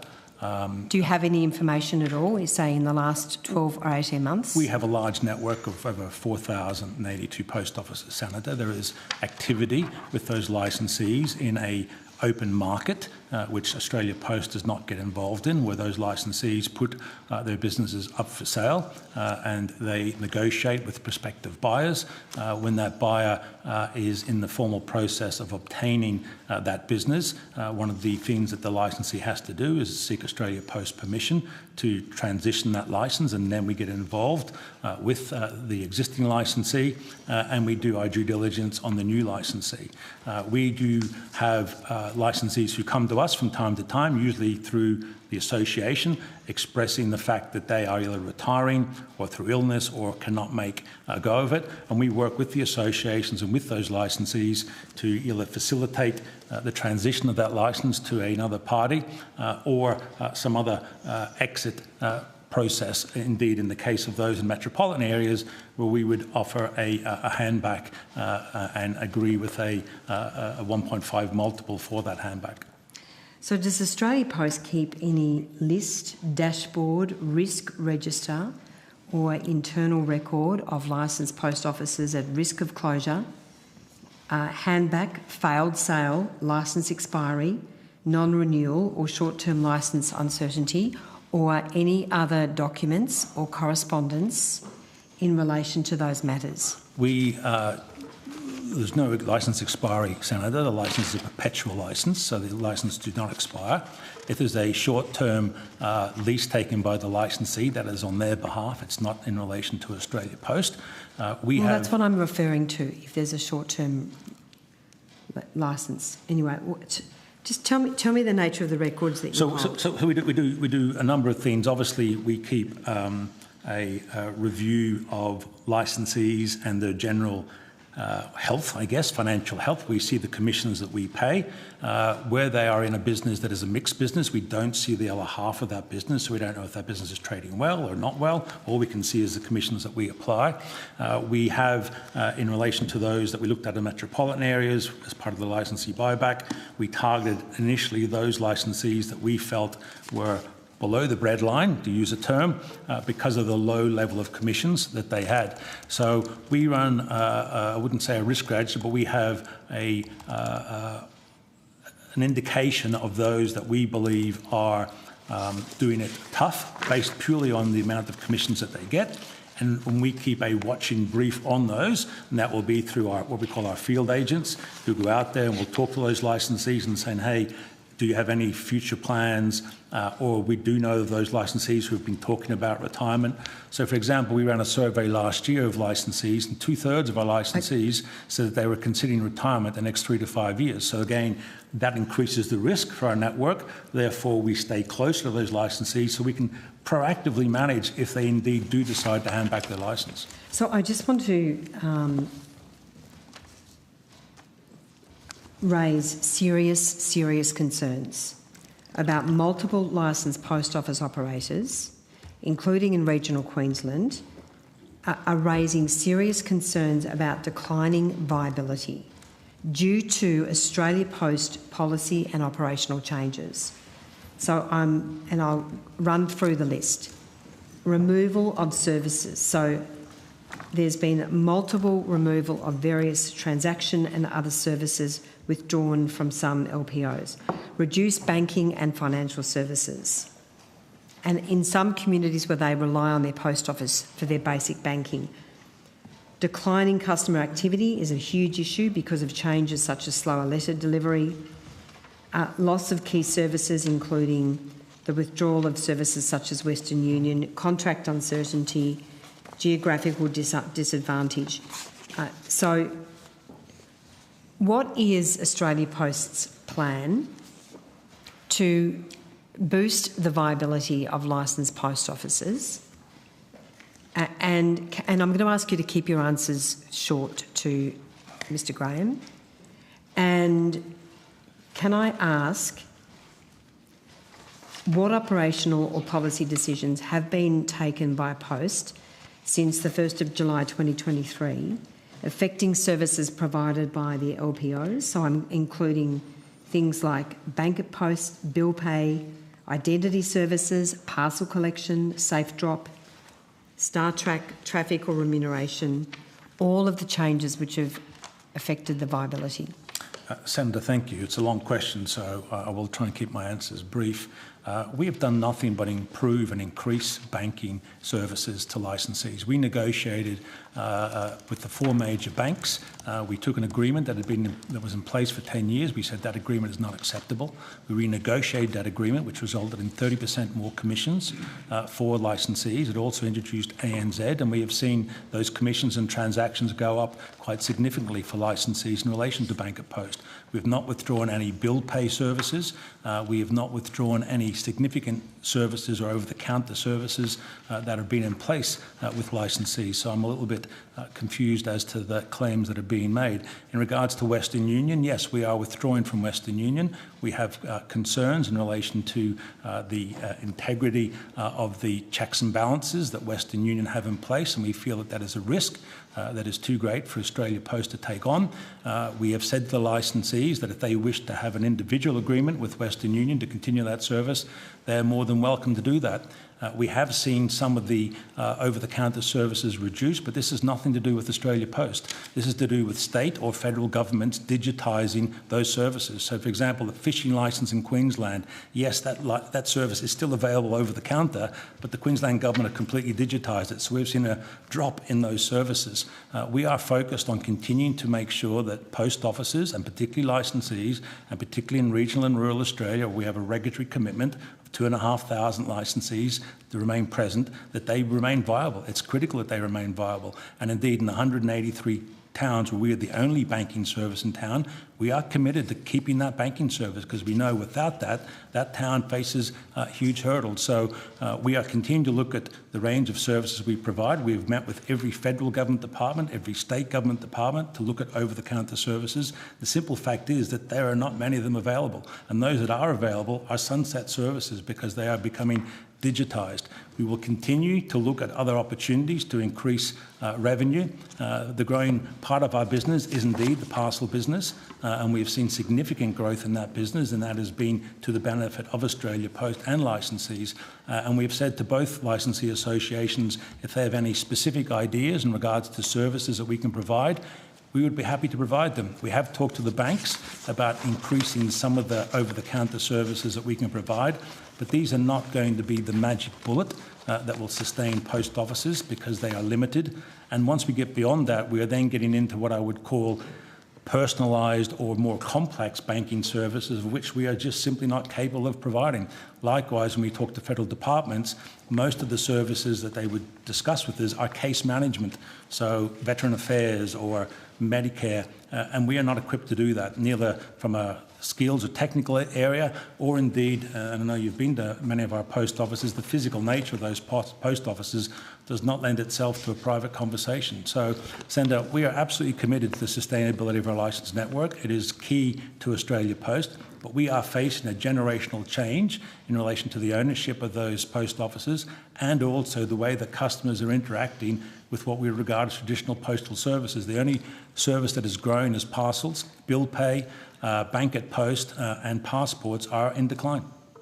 Mr Graham, why did Australia Post refuse to issue the THAWA LPO a new licence? And my understanding, based on the public reports, is that Post proposed replacing this with a community postal agency, apparently because bill pay was rarely being used, and that has caused enormous grief in that community, which is just nearby Canberra. I mean, the THAWA post office has served its local community for 132 years, and I understand tomorrow will be its last day. That's correct, Sandra, and again, not a decision Australia Post made, a decision the licensee paid. THAWA has 82 residents. We have 7 transactions a week in that post office. We have looked at alternatives, but there is no one interested in taking on that business. We have put in place what we call a parcel agent, post office agent, that will provide mail and parcel services to that community, but it is not a viable business with 8 transactions a week. As you mentioned... Hang on, you're saying it's not a decision of Australia Post? No, we didn't. The licensee handed a licence back, Senator. Well, that's because you basically forced In what way, Senator? So you wouldn't extend their licence? No, the licence is not. The licence is perpetual, Senator, as I've mentioned before. It's not time-barred. It's a perpetual licence. That licensee decided to retire, I believe, and handed back their licence. And so why is it now becoming only a community postal agency? Because no one's interested in taking on the licence to provide 8 transactions a week. What we are providing is mail and parcel services to that area, and we will also continue to consult with that town to understand if there are additional needs. At this point in time, the community seems satisfied that they will get their mail. I think the first concern they had is they would not be able to get a regular mail service. We've eased that concern by committing to that, as we would with all towns, same with parcels. But on 8 transactions a week for a town of 82 people, it is not a viable business. So here's the issue. They've lost their post office. That post office was and has been for a very long period of time the lifeblood of the community. What consultation was undertaken with the community? As soon as we were made aware that the licensee was handing back the licence, we engaged with the community in relation to their needs, and we made sure that we reassured them that mail and parcel facilities would be continued. You talk about it being the lifeblood of the community centre, and I don't doubt that, but at 8 transactions a week, it's not an active business. So what consultation was undertaken? Did you meet the requirement for the minimum number of amount of notice? Well, we didn't have any notice from the licensee, Senator. We were notified when the community was notified. This is not something that we have actioned or caused to take effect. It was the licensee who did that. Once we were made aware of that, we worked with the community to reassure them that essential mail and parcel services would continue as is. However, other services like bill pay, which were 8 transactions a week, that we would find it difficult to find someone who was willing to step up and make an investment to provide services for 8 transactions a week. So how many post offices at the moment, LPOs, are currently threatened with closure? How many negotiations or consultations are currently underway? I don't have any active at the moment, except those that are in the media. We've had Colliambly, we've had Cartha, as you mentioned. We don't have any that are actively on the go. We haven't closed the post office since December last year. As I say, we are sensitive to those post offices, particularly in regional rural Australia, where we have 2,500 commitment. We do keep a watching brief, and we have our field service agents out in these communities on a regular basis, validating and ensuring that these post offices remain viable. But as I say, we've got a number of factors working against us, unfortunately, and working against the licensees. One is the age and demographic of the licensees, the financial sustainability caused by an ongoing reduction in visits to post offices because of digitisation. And the third one is the changing needs of consumers in those communities. They simply don't go into the post office like they used to. Can I just clarify one thing? You said that all LPO licences are perpetual. Isn't it the case that LPO owners are being required, or some are being required, to enter into fixed-term contracts? No, Senator, that's not the case. We are in discussions with... So hang on, every single licence runs in perpetuity, does it? For a licensed post office, we have some CPA licences which are for a fixed term. Oh, good. Okay. So, right. But that's so a different category, they're not licensed post offices, no, they are CPAs. And okay, so they're community post offices, but they're still run by a licensed post office operator, aren't they? No, they're not, Senator. They're a different classification. But they're still licensed by an independent business owner.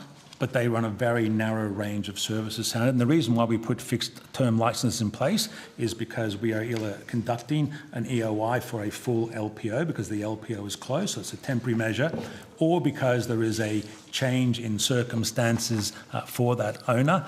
They are moving premises or they have a lease expiry, and the CPA works well in a very small town where there is not a requirement for services other than mail and parcels. So, Mr Graham, I'm looking forward to receiving the information from you. Do you have anything that you can hand up to us now in terms of post office closures? Has anyone got that information now?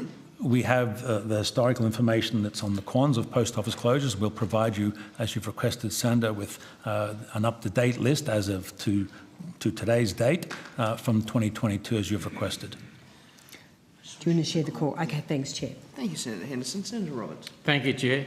Thank you, Mr Graham and your fellow officers and Minister. Is the 2,500 limit still in place for the minimum number of post offices in rural and regional areas? I'm assuming from your comments that it is. That's correct. That is requirement under the Act that we've maintained 4,000 post offices, of which 2,500 must be in regional, rural and remote Australia. Okay. How many closures to go before you hit your target? We currently have 4,082 post offices. And we don't have a target to reduce it. It is simply a mechanism of an organic large network that ebbs and flows with openings and closings. We are very committed to the 4,000 and 2,500. And as I said in my opening statement, as I've said in this chamber a number of times, we recognise the challenge and difficulty of maintaining those numbers in an environment where we have licensees retiring, or indeed because of the change in consumer behaviour, finding that those businesses are not as financially viable as they historically have been. Thank you. What happens when you hit your target? Do you still keep closing beyond and beyond, so it's lower than 2,500? Because it looks to some people, possibly me, like you intend to close many more branches before using the device of sending them broke so you can wash your hands of the closures. Senator, we have a bleak picture you're painting. We have a regulatory commitment of 4,000 and 2,500, and we are absolutely committed to that number. When will you start keeping LPOs that fail and retire? When will you start adopting them, taking them?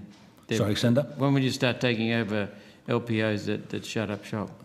We don't have a plan to take over licensed post offices. Occasionally we do, where there is no alternative, but it is not our policy to increase our corporate post offices. It is our policy to sustain and promote our licensed post offices. What I meant was, when you get to 2,500, yes, what would you do?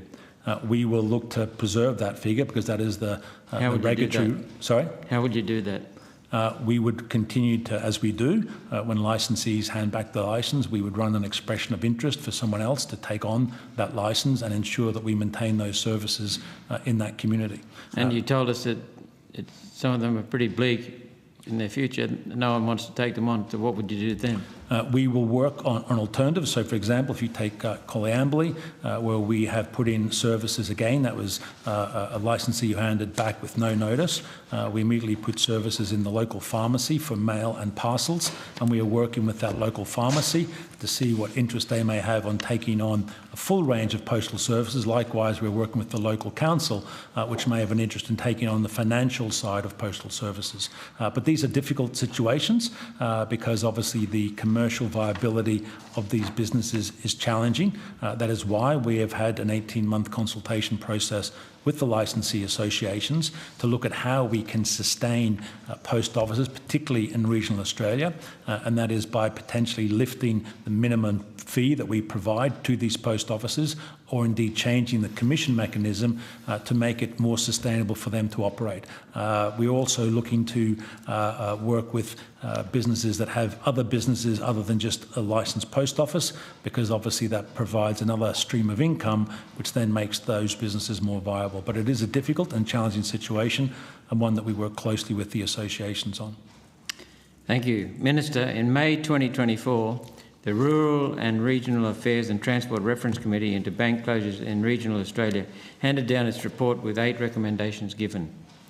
It's now been 2 years with no official response from your government. 2 years.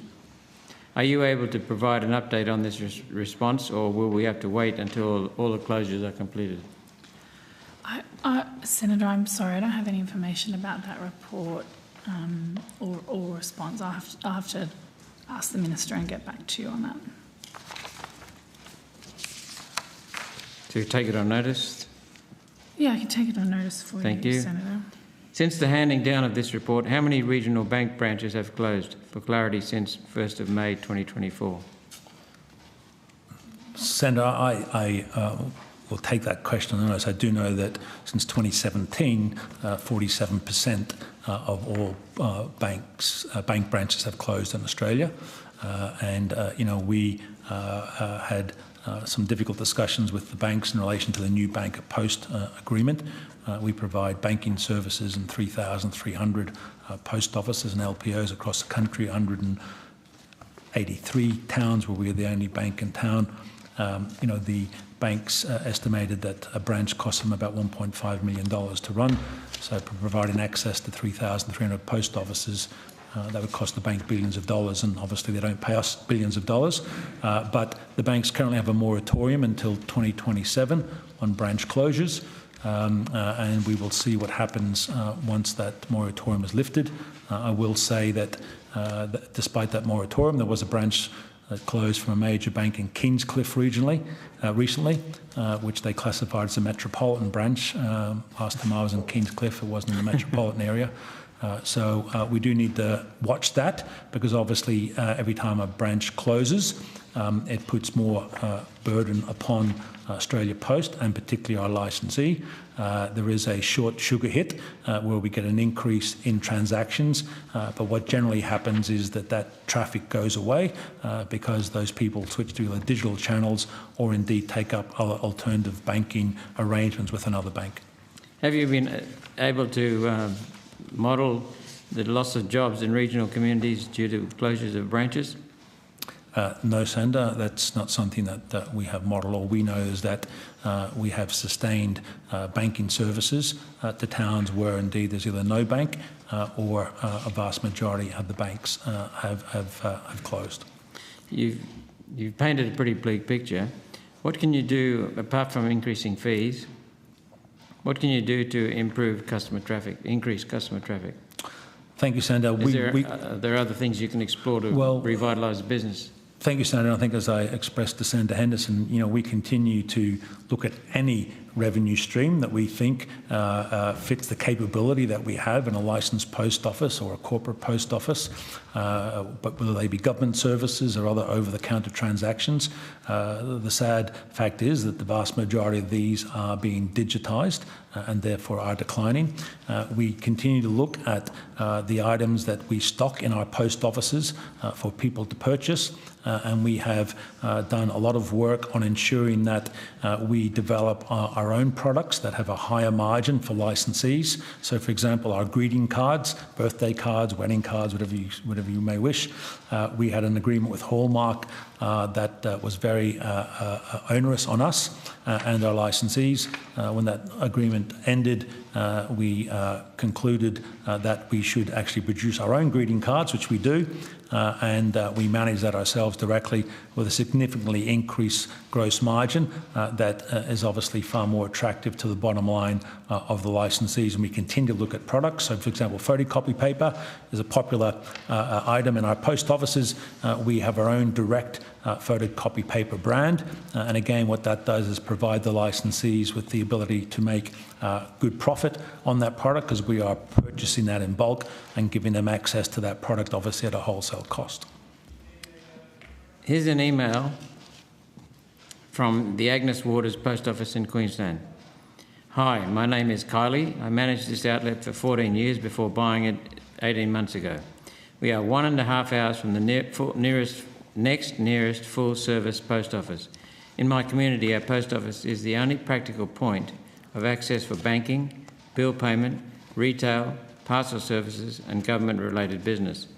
This business is under significant pressures from several areas of operation, which I will now ask about. Are BPay options being reduced inside bank at post? No, they're not, Senator. What we are finding, Senator, is companies, telecommunications companies, are encouraging their customers to digitise payment as opposed to going into a branch and paying over the counter, and indeed are now incurring penalties for people or higher costs. So one telco in particular has increased its fee for those people paying manually over the counter, which is a deterrent to those customers, because they're trying to encourage them to pay online. Is Western Union being withdrawn? I think you said it is because of trust. It is being withdrawn, Senator, after a thorough review in relation to the risk of that product. We have decided, with the support of the licensees, to withdraw that product. But we have done an arrangement with Western Union that the individual licensees can have an agreement directly with Western Union to continue providing those services. We've also highlighted to those licensees the risks in relation to that service. Are government and agency services available over the counter reducing in number? They are reducing in number, but through no action of Australia Post, through the actions of those agencies or those governments, by either making it available only through a digital channel or increasing fees for over-the-counter transactions or indeed removing the service altogether. So there have been a couple of services, for example, in the Northern Territory, where the NT government has removed the ability to provide that service over the counter at a post office. That service is only available at a Northern Territory government office. And we are continuing to work with the NT about reintroducing those services to an over-the-counter service. The retail structure that once supported LPOs has been replaced with a new system, I'm told, that provides less profit for the post office. We've spoken about this before. They must have lost revenue. When I go into a post office, no matter where it is, there's less merchandise available for sale. Do you accept that change as cost LPOs revenue and profit? No, I don't, Senator. The LPOs have a licence to go and sell whatever product they think is appropriate for their post office. In our corporate post offices, yes, we have reduced the range quite a lot. We no longer sell air fryers or electric guitars or whippersnippers or flat screen TVs. When we did sell them, we sold them at significant loss. We have focused on 5 key categories that is based on significant surveys from our customers about what they want to buy in a post office. Greeting cards, travel is a big one, because we obviously provide passport renewal, we provide travel insurance, we provide other things related to travel, cheap mobile phones and SIM cards, and then a small range of general merchandising. But we continue to provide the licensees with access to Australia Post products, and as I said in my earlier statement, things like photocopy paper or our greeting cards, we have dramatically increased the margins available to licensees through our collective purchasing power and making those available as an Australia Post branded product. The product's called Joy Up, not my choice, not a marketing person. But the licensees have the ability to put whatever product they feel they can sell within their post office. Indeed, I've been to many licensed post offices where there's a broad array of products that they make money on. There's nothing to stop them putting their own own arrangements in place. Provided it complies with Australian safety standards and provides with Australian copyright standards, correct, Senator? Okay. I've got Kylie's letter in front of me. I was going to read some out, but in the interest of time, Chair, I won't do that. Kylie talks about uncertainty around contract terms, making it hard to plan for the future. Is this something you're familiar with? No, again, if it's a licensed post office, it's a perpetual licence.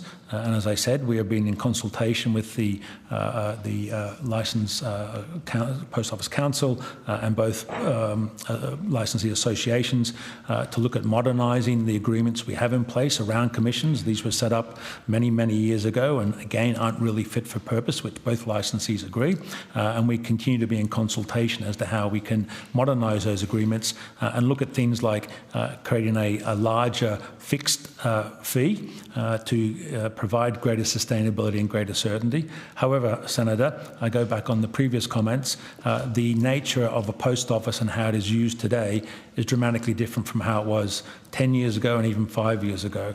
And we continue to work with licensees in relation to the sustainability of these outlets, but it is challenging.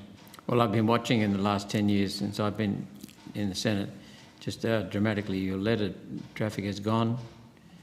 Your parcels are picking up, but you've got increased competition. So your traditional services are now a small proportion of your overall services. Correct, Senator. As I said, 60% of the reason someone goes into a post office today is parcel related. Next is bill pay. Next is bank at post. And next are things associated with passports. But all three of those are in decline. And there's a huge community impact from a post office being shut. Yeah, indeed. I've been to regional towns, where the licensee has handed back the post office. And again, as Senator Henderson mentioned, the case of Tathra, I've difficulty pronouncing that, Cathra, it's been in place for 123 years. It's been in place for that long because it was one of the stops that Cobb & Co used to stop and refresh their horses, and that's how we ended up with post offices in these small country towns. But again, that community is using that post office for 8 transactions a week. So why did Coleambally Post Office close?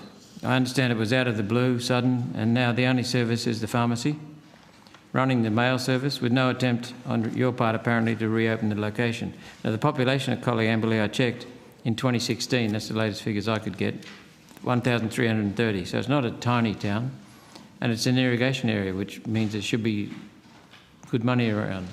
Yeah, no, I agree. Coleambally, again, we literally had no notice, nor did the town. The licensee literally walked away and put a lock on the doors and didn't come back, and we continued to pursue that licensee.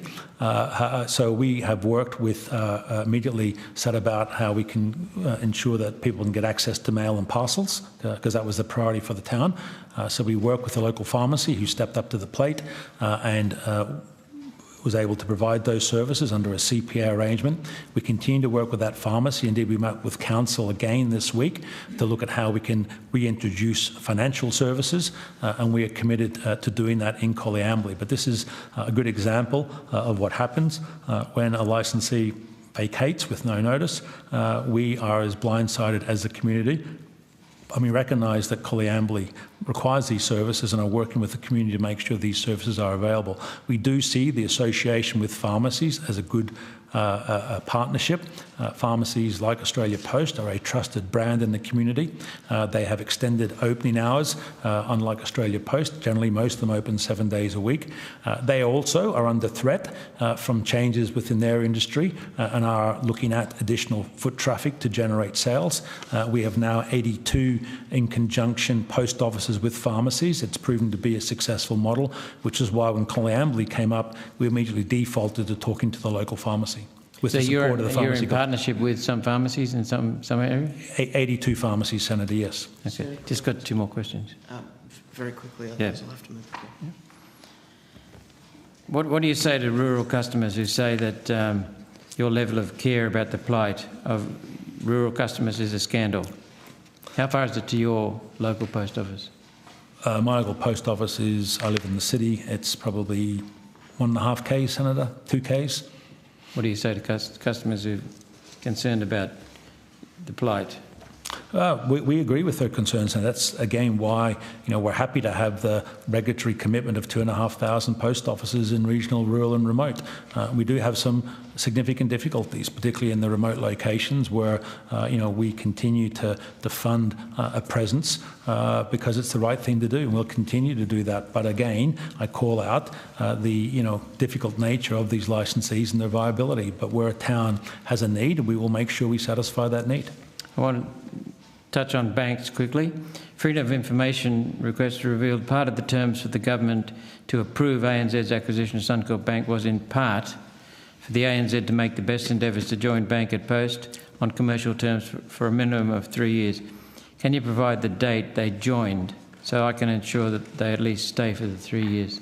Thank you, Sandy. Yes, I'm pleased to say that after some intensive negotiations, we convinced ANZ to join. Their original premise was that they didn't have a lot of customers interested in the service. However, they were active from October 1st last year as being a member of Bank at Post, and we have seen significant activity with ANZ customers in relation to using those services both in metropolitan areas and regional areas. And again, this has provided an additional income stream to licensees because ANZ obviously was not part of Bank at Post previously. Thank you. How many banks now participate in Bank at Post? We have 81 financial institutions and banks participating. Obviously, the big four banks are the bulk of the transactions, but 81 institutions, credit unions, smaller banks, other financial services that we can perform over-the-counter services in relation to. Okay, my last question is, I think the only question I've got left is, will One Nation get into government and create a people's bank using Bank at Post for a full range of banking services before you shut down every branch in the bush? Well, secondly, first of all, Senator, we are not shutting branches in the bush. We have no intention of being a full-service bank. We believe that the over-the-counter services we provide are a valuable community service, and we will continue to sustain those services. Moving from an over-the-counter service provider to a full bank is a large undertaking and not one that we are considering at Australia Post. Thank you very much for attending. Thank you for your answers and the punctuality. Thank you, Senator. Thank you, Senator Roberts. Senator Henderson. Thank you very much, Chair. Mr Graham, you and I have discussed the concerns, profound concerns that I had on behalf of many Australians over your fuel levy. It went from 4.8%, and this is the basic levy for contracted customers, up to 19.5% over a period of 2 months, an increase of 306%, which was nowhere remotely close to the increase in fuel during that period. I note that you've now determined to bring the fuel levy down. What's the methodology that you use to calculate the fuel levy? So we have a tried and tested methodology that's industry standard. We take basically the base price of fuel, or the factory gate price, if you want to take it at that. We look at what the original base price was. So in Star Trek's situation, the base price from 2017 for Australia Post, 2005 for Star Trek. We then subtract that from the factory gate price. We then calculate fuel as a total percentage of the parcel cost, and that gives us the fuel surcharge increase. So in relation to... Could you provide that to us on notice? Absolutely, Senator. Happy calculations? Yes, we have a simple calculation. Happy to provide that to you. Because, as I have raised concerns, Mr Graham, this was nothing less than a gouge of customers that used Australia Post services, those who were contracted, being hit with the most massive increase in the fuel levy. Can I ask you, do you have any long-term fuel purchase contracts? Yes, Senator. We spend about $500 million a year on fuel, so we have significant contracts in place for the supply of fuel with our major providers. And could you provide on notice details of those contracts? Could we have a copy of those contracts? Senator, I will refer to Mr McDonald. Those are very commercially sensitive contracts given the extent of the fuel purchases that we make. And so you've got long-term fuel purchase contracts in place covering how much of your fuel? All of the fuel that you use? No, well, for the diesel fuel that we use, yes, Senator. We have obviously a large part of our network that is also through subcontractors or through third parties, particularly in regional Australia. And we have ensured that they are compensated for the increase in fuel. The contract, we do not hedge, for example, so we don't have a forward view of the cost of fuel. And the contracts have a mechanism, the same as we have with our customers, where it does vary the cost of the base price depending on the actual volatility in the market. And do your contracts have rise and fall clauses? Yes, they do, Senator. And, well, look, I'm asking for those contracts, copies of those contracts on notice, please. I appreciate there may be some commercial sensitivities. You can consider those, but the other concern that I have, Mr. Graham, is that while you were charging a 19.5% fuel levy, not all of that levy was being passed on to third-party contractors. That's incorrect, Senator. We have ensured that all our third-party contractors, any request they have made for an increase in fuel that is aligned with the market volatility that we have paid. So hang on, they had to make a request? Well, we don't just pay them more money on the basis of it. Sorry? You just haven't passed on the benefit of the fuel levy to your driver contractors? Yes, we have, Senator. The full 19.5%? Yes, Senator. We have passed whatever request they have made in relation to their fuel, and they have different mechanisms because they are buying, obviously, from different sources than we are buying. We have reviewed that and we have passed on. We have made sure they are a vital part of our network. We want to make sure that they remain viable and that they are not out of pocket. We will be out of pocket in relation to the current market volatility. And your comment around gouging is incorrect. We have one of the lowest fuel surcharges in the industry. It applied to only 6% of all our customers, and indeed the impact of a 306%, and the percentage does sound high. To give you an example, on a $10 parcel, it's actually 14.7% increase in the cost. What our focus is, and what the focus of our customers is not on the percentage of the fuel levy, it's actually what they pay in relation to that parcel cost. Well, small businesses, and there are many small businesses who are contracting with Australia Post, and, they are struggling to keep the doors open in many cases, Mr. Graham. And if you run an e-commerce business, parcel deliveries is just fundamental to the operation of the business.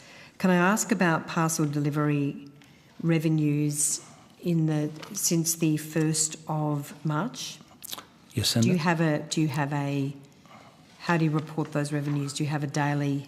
We get a daily flash, what we call a daily flash of billable revenue.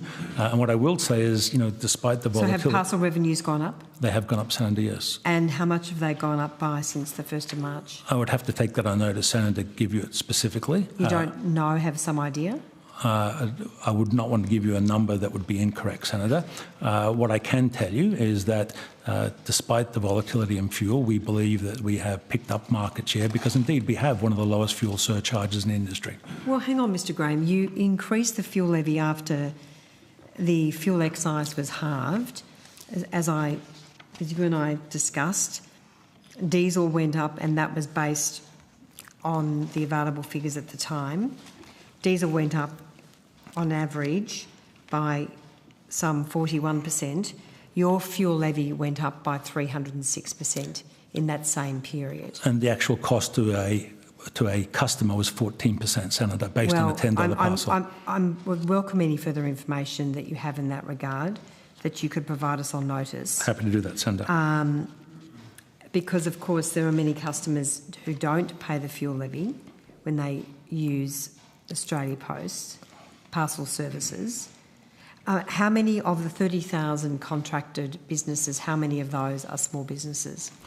Senator, I'll have to give you that breakdown, but the vast majority of the 17,000 or 6% of our customer base who had a fuel levy imposed are what we call contract customers. They are the larger corporate customers that we have. We have hundreds of thousands of small customers and no fuel surcharge was imposed on those customers. That's right, because it only relates to those with a parcel sending contract. I understand that. So So it was Australia Post said at the time it concerned some 30,000 customers. 17,000 customers have been charged a fuel levy, 6% of our customer base that have actually processed a parcel with us since the fuel surcharge So went what off. happened to the remaining 13? They may be a customer in our systems, but they're not trading with us. So you stated at the time this involved 30,000 customers, contracted customers. I believe we stated it involved contract customers. I don't know if we were specific in saying it was 30,000 customers. You made public announcements. There may be 30,000 customers who fit in that category, but no, 30,000 customers impacted. 30,000 of which 17,000 traded. Well, that wasn't clear in your public statements. And so, of the 30,000 businesses with a parcel sending contract, so I'm talking about every business that has a parcel sending contract, how many of those are small businesses? What would you classify as small business customer? Oh, look, I appreciate there's different definitions. Happy to give you a break. A business that trades turns over under $10 million a year? I'll have a look at how we categorise that, Sandra, and happy to give you a breakdown of those customers, for example, that trade under $10 million that are part of that 30,000 category or the 16,000 that have actually traded. Thanks very much, Mr Graham. Can I also ask you about the provision in the budget for, I think it was some $40.5 million for the electrification of your fleet? So in March, Australia Post announced a plan to increase its electric motorbike and truck fleet. So when you made that announcement, was that a fully funded announcement? No, Sandra, and I'll refer to Ms Anderson, who's got the specific details, given that our sustainability agenda resides with her. Thank you, Senator. You're asking about the $40 million announcement relating That's to... right. Yeah, we were asked by the government to consider ways that we could accelerate the electrification of our fleet, and we looked at a range of options. I mean, obviously we've done a lot of planning on what the fleet looks like today, what it would take to increase the electrification of the fleet in order to do two things. One, reduce our reliance on fuel and reduce our fuel risk, and secondly, help us towards our target climate carbon emissions. And we went back with a proposal of what we thought would increase our fuel security and reduce those emissions. And then we found out on the day of the budget that we'd been allocated $40.5 million. But you made the announcement to electrify or plan to increase your electric motorbike and truck fleet, which is already the largest in Australia, I understand. And so on what basis did you make that announcement? Was there already an agreement in place to provide that funding to you? No, in fact, we haven't made an announcement. It was in the budget, but we haven't made any announcement. We're still going through the process of understanding which vehicles we would purchase, what's available in Australia and how they would integrate into our fleet. And the announcement also covers not just the purchase of the vehicles, but also the electrical infrastructure that will be required to charge them. So we do have the largest electric fleet in Australia today. That is mainly last mile delivery vehicles. It does involve some larger vehicles. What this will allow us to do is buy larger trucks and some prime movers. Okay, so I'm sorry, just on that, you said you didn't make an announcement. I'm looking at an announcement. It's a publication called The Driven on the 4th of March 2026. Australia Post expands electric fleet as parcel boom continues. So that looks like an announcement to me, Ms Anderson. Sorry, I thought you were talking about the recent budget announcement. I'm familiar with that announcement. I'm talking Senator. about the announcement in March. Sorry. Yeah, I'm familiar with that announcement. Yeah. So on what basis? So you made an announcement. That was obviously an announcement which you had planned to fund. Correct. And so on what basis did you require $40 million from the government? Well, that announcement centre was primarily focused on what we call our Gaius range, which is the new range of our last mile delivery vehicles. And we have purchased them. It's the next generation of what we call our last mile EVs. So that was related to that. We have had an ongoing investment schedule in relation to electrification of our fleet, particularly in the last mile vehicles. As Ms Anderson said, the government approached us on how we could continue to accelerate the electrification of our fleet, both in terms of fuel security, given the current oil crisis, as well as obviously helping us meet our sustainability goals. We have worked with the government in what type of vehicles we believe would be appropriate to help us achieve that, including the charging infrastructure, and we will finalise those arrangements with the government in due course. The area that we are looking at, the larger vehicles, is moving quite rapidly in terms of technology, so we want to make sure we get the right vehicles that are sustainable in relation to the work that they will do, because some of these vehicles are continuing to develop new technology all the time. But we have an ongoing commitment and focus in relation to the sustainability of our fleet, and hence, we welcome the government's investment. I mean, it looks like you've announced a plan to further electrify your fleet in March. You announced that plan. That was clearly a plan that you intended to fund. So why does Australia Post now need this additional money from the government to deliver a plan it's already announced? Well, I think this plan and this investment from the government accelerates that plan. It gives us the opportunity to move faster in relation to the electrification of our fleet. Based on our work to date and what we believe we will conclude with the government, it will reduce our diesel usage by about 900,000 litres. So it's simply an opportunity to accelerate, as you say, Senator, an existing strategy that we had in place. That's good. Save money. Chair, is it appropriate? Oh, no one else is seeking the call. No, but no. I'm just noting the time in terms of we've still got an agency to get to. Yeah, no, I realise that. My computer's just decided to restart, so... I've got a line of questioning. Which no, it's all right. Oh, it's fine. Just bear with me. Did you want to take something on? Okay, yeah, so Senator Smith will take Senator Smith. Thank you very much, Chair, and welcome Mr Bradley and others to tonight's hearings. Just want to talk about, you can explain what is Australia's Post's contribution to combating illicit tobacco at the moment? Thank you, Sandra, and I think we've discussed this topic before. It is a challenging situation. We have many facilities, and obviously we are the largest parcel carrier in the country. We have some challenges in that obviously we don't know what is in the parcel when it is shipped. So that makes it very, very difficult for us to detect. I think, as we've spoken before, when it comes to international inbound shipments, we have facilities that are staffed by AQUIS and Border Force, where there is detection equipment in place to identify organic material, but that equipment is not across our domestic network. We continue to work with the Federal Police in relation to where we see suspicious activity or deliveries to places where we believe illegal tobacco may be involved, and we've had a number of actions taken with the Federal Police in relation to that. But I think, as we've seen in the media and the press in general, this is a societal issue and one that's not unique to Australia Post. Do you work with state law enforcement agencies? Sorry, Senator?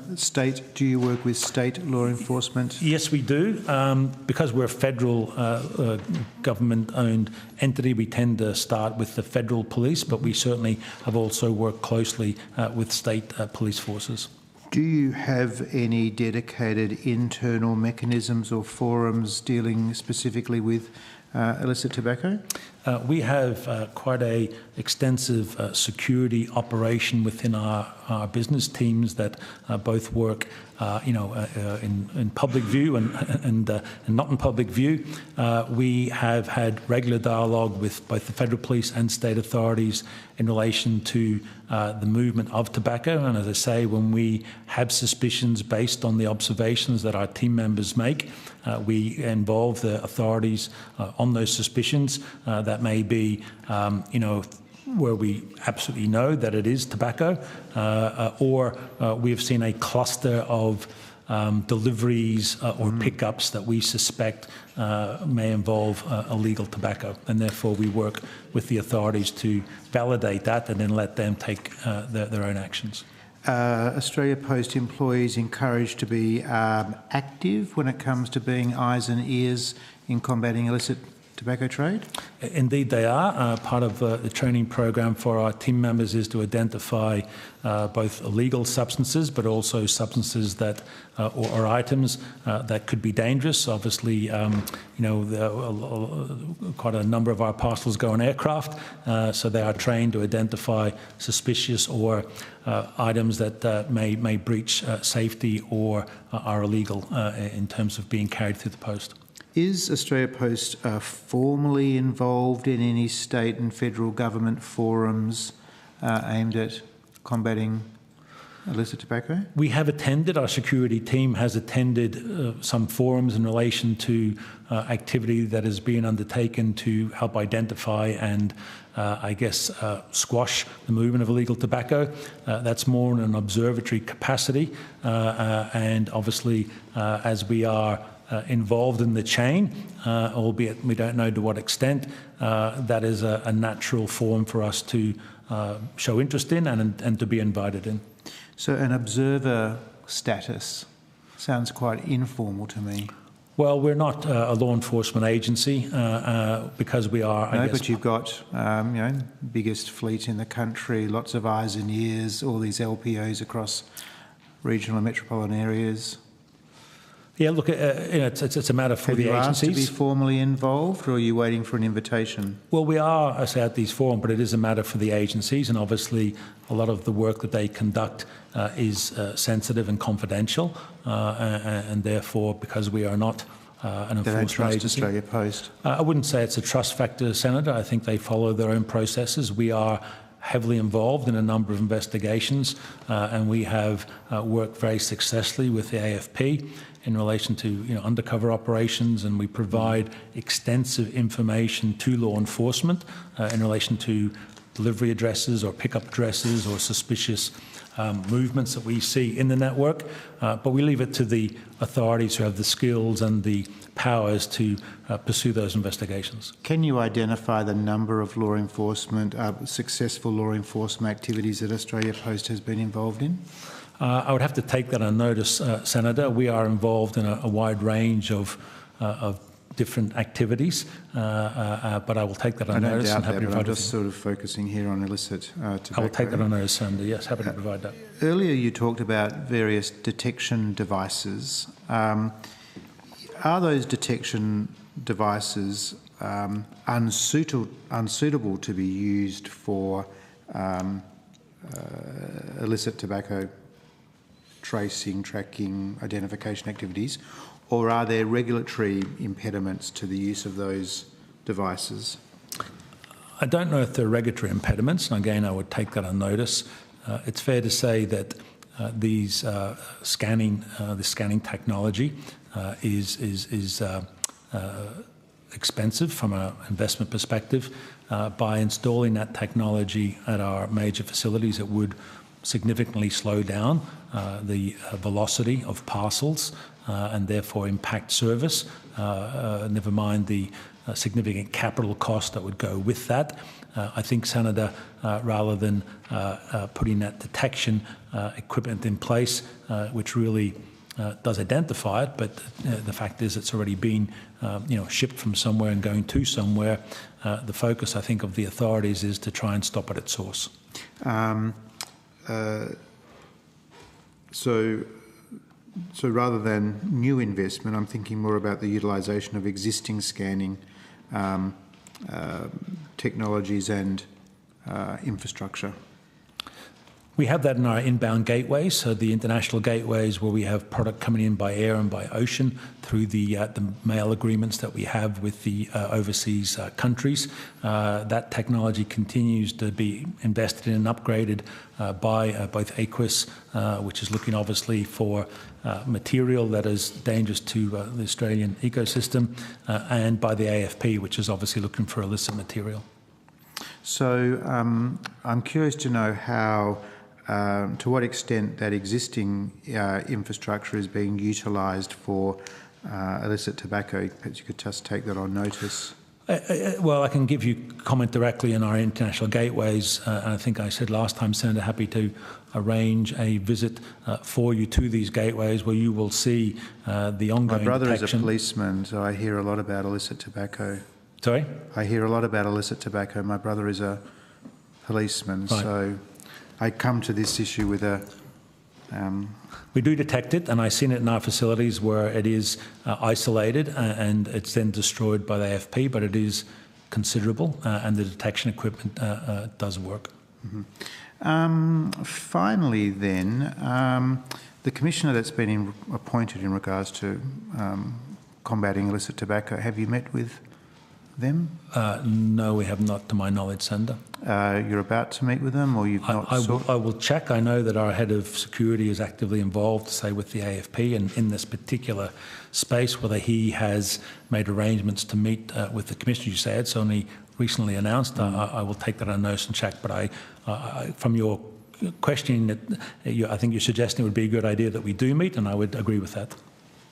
Oh, just save someone else asking the question. Thank you, Senator. In a less timid environment than this one.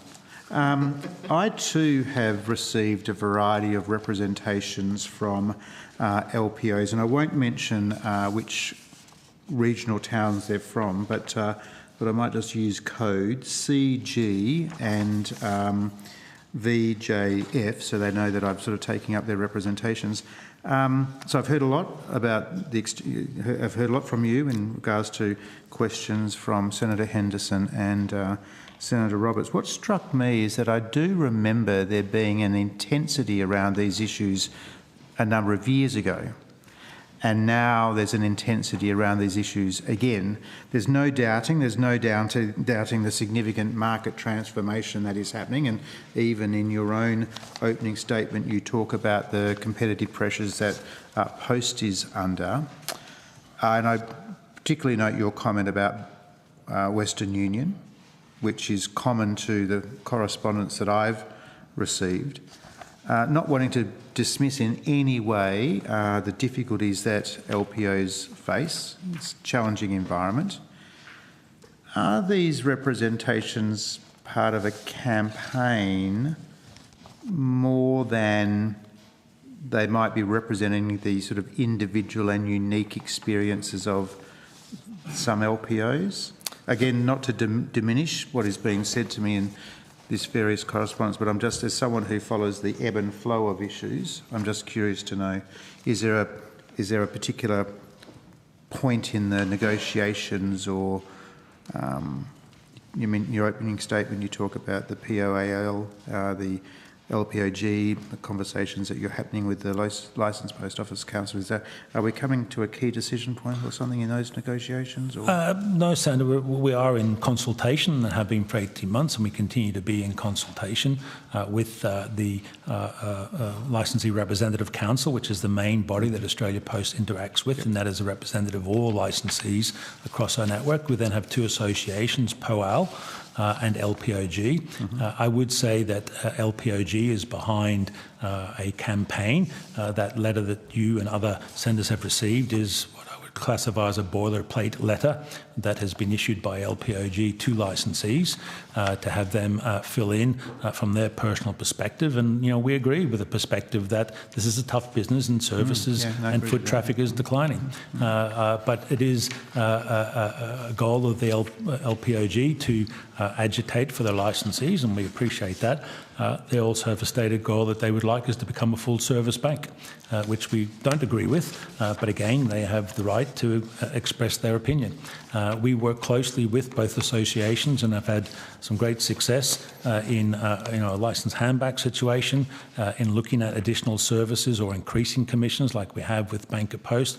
And we'll continue to work proactively with them. They are a critical part of our network. But we are, as you say, Sandra, in an environment where the viability of them has been called into question more so than any time in their history. Yep, I really do appreciate that additional commentary. That's very, very helpful. I do have some other questions, but I will put them on notice, and I will follow you up for that briefing on some of those postal union matters we discussed at previous estimates. So that's still top of mind for me as well. But thank you very much. Thank you, Senator. Thank you, Senator Smith. Senator Henderson. Thanks very much, Chair.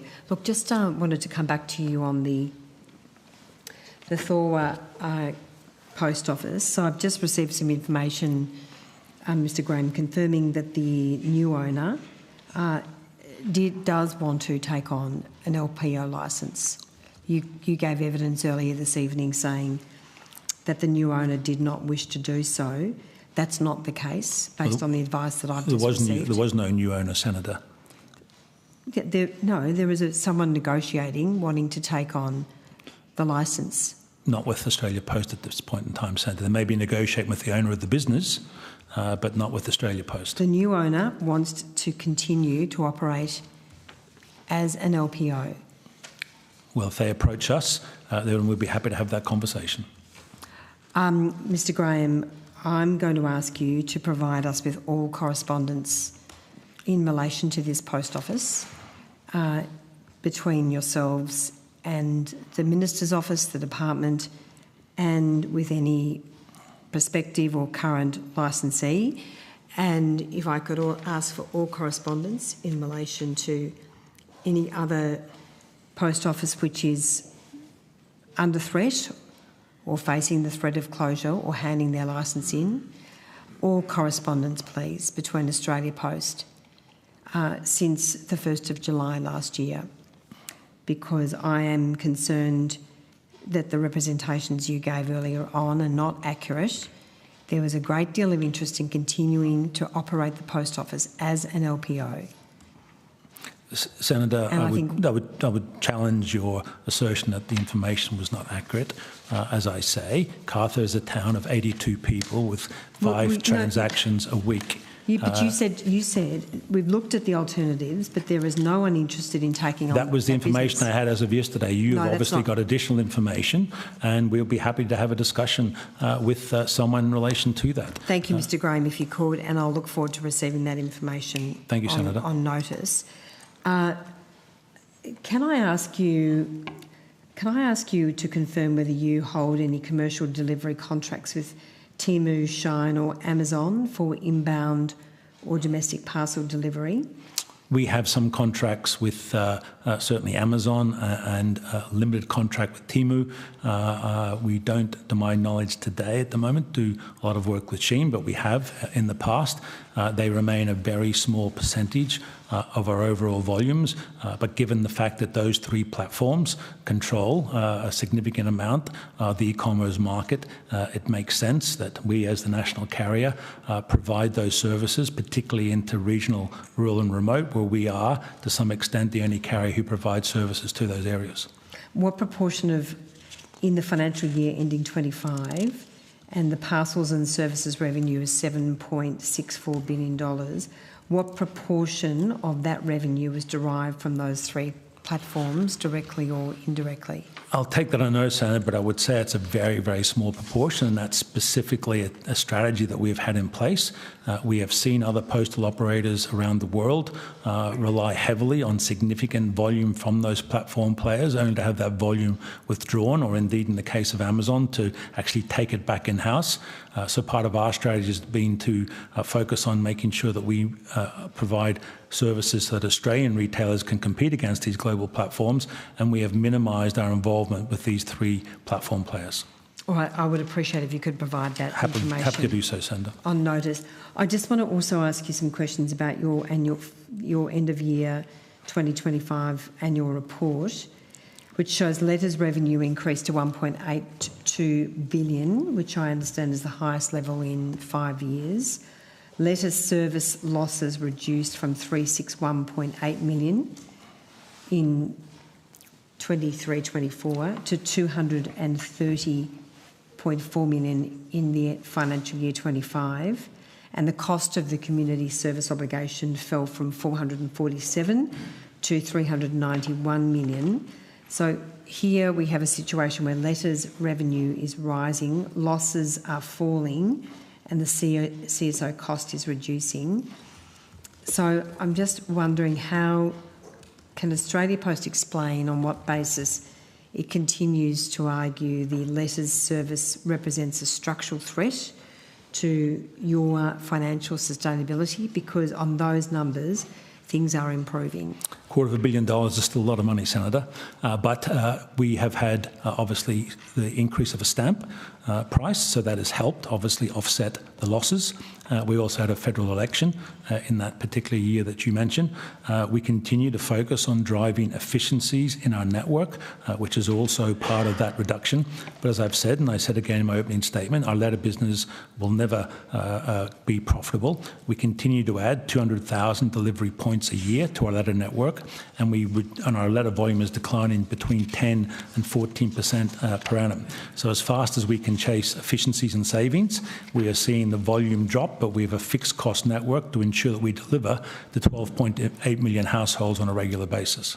I'm going to put more questions on notice about some other related matters, but I just want to quickly ask you, I've raised this with you before, can you advise where you're up to in relation to ongoing requests, and this particularly relates to the viability of LPOs, to remove restrictions on licensees offering last mile parcel lodgement or collection on behalf of carriers other than Australia Post? Well, Senator, as I've said before, we handle over 80 million parcels on behalf of our competitors. Those parcels flow to our licensees. Those licensees get commissions on handling those parcels. We see no value in providing a service other than that to our competitors. We have a market share, particularly in regional Australia, that ensures that the licensees get the bulk of parcels that move into that region, and we believe that that is a suitable arrangement. So you've made a determination in relation to that? The board has? We have, Senator, yes. And when was that decision made? Well, that decision has been in place since I joined Australia Post, Senator. So that wasn't under consideration at any point in time? No, Senator, it's not. We have an intensely competitive market. Opening our network up so that we would be providing a service for a failed delivery on behalf of our competitors makes no commercial sense. We are able to move 80 million parcels on behalf of our competitors, which ensures that we control that parcel from the point of origin to last mile delivery, and that the commissions for those parcels go into the hands of our licensees. That is a satisfactory and indeed a positive arrangement both for the licensee, for Australia Post and for our competitors. All right, Mr Graham, I will leave my questions there. I will have more on notice, but thank you very much to you and your team for your attendance this evening. Thank you, Senator. Appreciate it. Thank you very much, Chair. Thank you. Thank you very much to the officials from Australia Post, or the officers rather. Appreciate your attendance and your evidence here today. Thank you. We will now call officers from NBN Co Limited.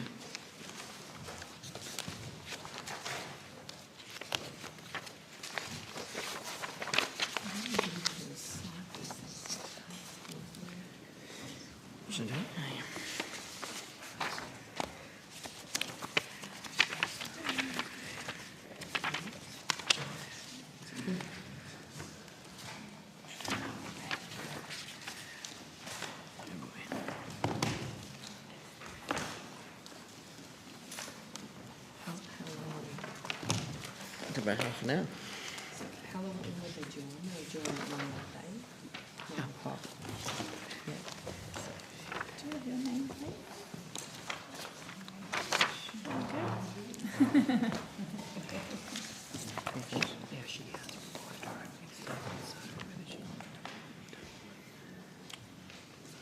I welcome Miss Ellie Sweeney, the Chief Executive Officer, and your team to the table. Thank you very much. And we appreciate your attendance at this late hour. I understand you've tabled an opening statement, Ms Sweeney. In the interest of time, I would either request that you leave it there or keep any opening remarks very brief. Let me keep it very brief then. Sure. I've done this before. Let me try and hit some highlights. Again, Senators, it's fabulous to be back in Canberra and again with my colleagues here today. I would suggest maybe just a couple of quick things.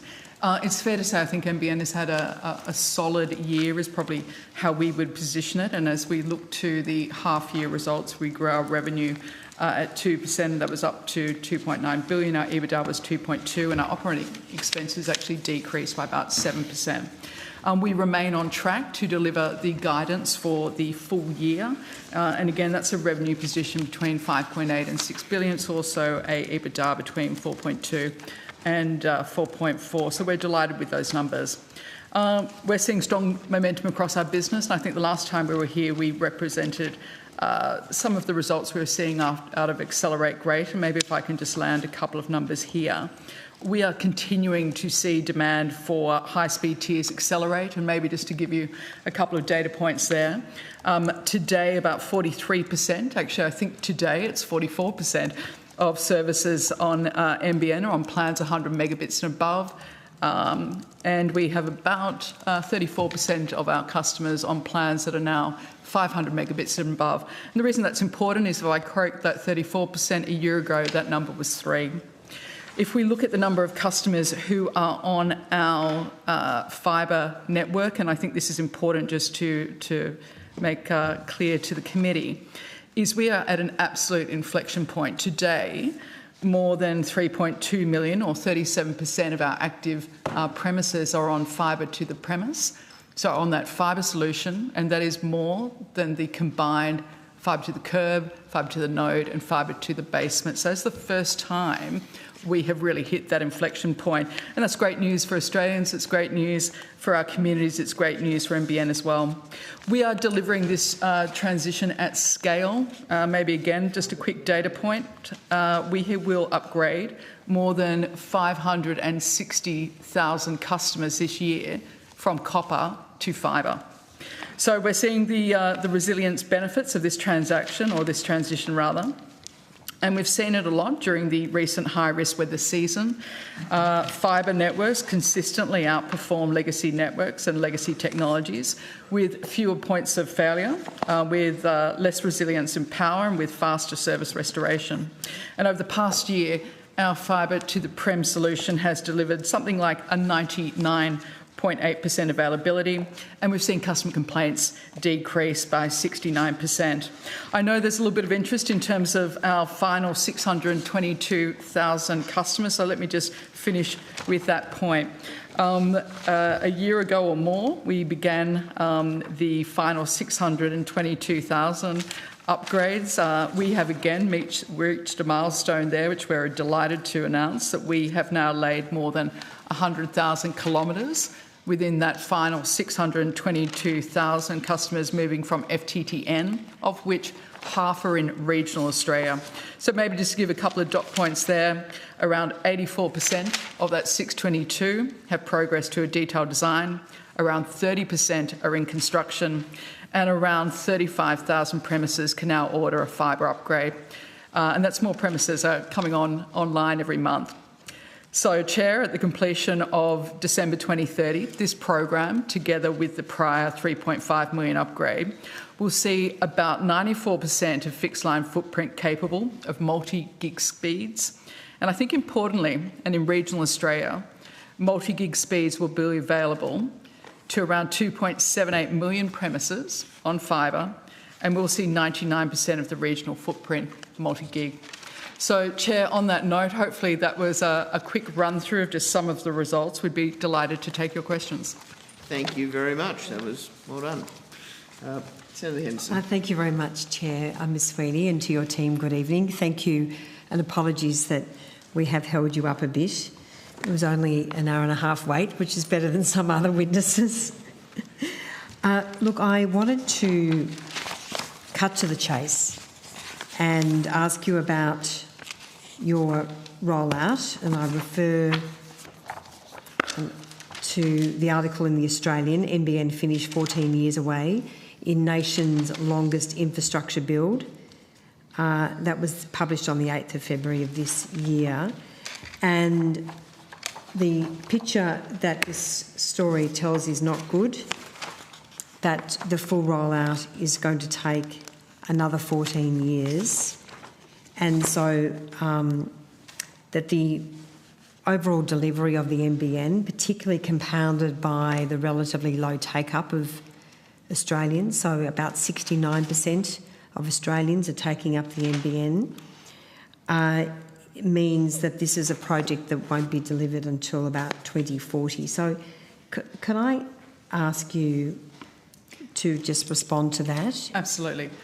Senator, maybe a couple of things. We dispute that comment from the Australian. We did go back to clarify the commentary there around 2040. So if I can be clear, the 622,000, those final 622, that will be completed by December of 2030. And I'll throw to Mr Labanovic in a minute just to give a bit more... But I'm asking, and I understand that, and you've given us information on that, but what is wrong? So when will the rollout, the entire network be delivered? So that rollout of that 622,000 customers, which is that, and I know we talk about a lot of numbers here, so my apologies, that's that final 622. It was the 3.8 billion investment that was announced, which was referenced in that article.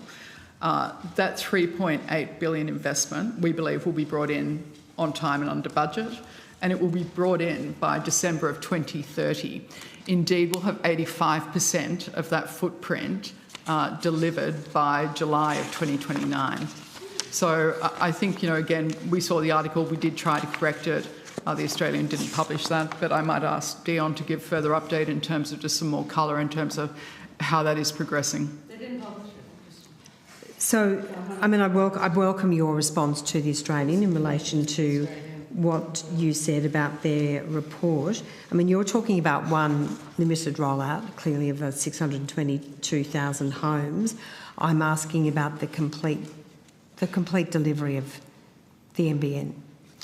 Well, I suppose it depends on how you determine the complete rollout. So maybe if I can answer it this way, we will see the completion of that 622, which will be the customers who will have that fibre down their street. So that'll be completed again, the final part, 85% of that 622 by July of 2029, and then we'll have the completion of that finalised for the 622 by December of 2030. Again, the next step for us is those fibre upgrades, so maybe if I can answer it this year. Yeah, so in terms of there's still some 3 million households on FTTN and fibre to the curb connections, and so there's an estimated another 12 years or so for all of those households that's to be... Senator, that's not the number that we'd be providing. So maybe if I can answer it this way. At the moment, we have today still 2 million customers on fibre to the node, and we have about 745,000 on fibre to the curb. 700 and how many? 745,000 customers, active homes and businesses on those two technologies. Today, we have an upgrade path for those technologies. And the stat I've just provided you was over the last year, we've upgraded more than 560, or we expect by the end of this calendar financial year to upgrade more than 560,000. So look, at the moment, we're seeing... Okay, so you're talking about 2.745 in that footprint million. To go. And so, again, we're forecasting that out. Again, we'll need to have all of that completed for us to be able to complete that. We're not forecasting out to 2040, but I can't give you the final number. It's really going to be dependent on, again, customers at the end of the day who want to move. Now, we've had great success over the last year of more than 560,000 customers wanting to move. We are putting in place facilities and consultation with the RSPs and with the wider community around being at a certain stage able to ask customers to move to fibre where it makes sense. So can I just want to go back to the 2 million on fibre to the node and 745,000 That's correct. On fibre to the curb. What is the forecast for when those customers will be able to go to fibre to the premise upgrades? Well, the majority of those customers could go to an upgrade now. It is only the final 622,000 that we're working through at the moment, Senator. So they've all got the ability to go straight to FTTP upgrades right now, have they? There's outside of 622,000, the rest would have that capability to go. But there's no proactive fibre migration program now. Well, Senator, a couple of things. There has been, as I've just suggested, close to 560,000 customers who have elected to move. There have been, the lifetime to date of those upgrades, which is about 1.3 million customers, have moved from copper to fibre, so further upgrades have happened. About 20% of that upgrade base has been customers who have been what we've classed a UPL, an underperforming line or a poor performing line, so they have been proactively migrated. On the 1st of July, we're about to announce, and we have rather announced, a change to high-speed tiers for customers on fibre to the curb. So that's at 745,000. And you might remember, Senator, previously, outside of the underperforming and poor performing lines, you needed to go to a higher speed tier. That's going to be removed for that 745,000 customers. So that's a great for that customer base. So whatever plan you're on, you can stay on that and we'll move you to fibre. And then finally, we have been consulting about a more targeted migration where it just makes sense for us to move customers off that copper network. And that's the point that I'm raising, Ms Sweeney. You've said they can all move now, but they're no longer being migrated. These customers that are currently on FTTN, the ones that we were talking about, and fibre to the curb, are no longer proactively being migrated. So the timelines to push all of those customers onto fibre to the premises is being pushed out dramatically. And in fact, the second stage of the rollout and the timeline for that will require more than $1 billion more expenditure, which is not yet been provided. And so there is a very, very long tail to deliver this project. Well, Senator, and to complete and I'm talking at high level, to complete the delivery of the NBN. Well, Senator, we'd probably have a different view. Our view is by 2030, about 88% of customers in the fixed line footprint will be on the two dominant technologies, which will be HFC and FTTP, so fibre. So the remaining customers is actually quite a smaller number around that footprint. So we're actively working with the RSPs to, again, put in place incentives for people to move. But, Senator, there are some customers who, quite frankly, we will need to incent or actually target them to move off copper into fibre. I can give you a stat here that by the end of 2030, we expect to have only 100,000 customers left on FTTC.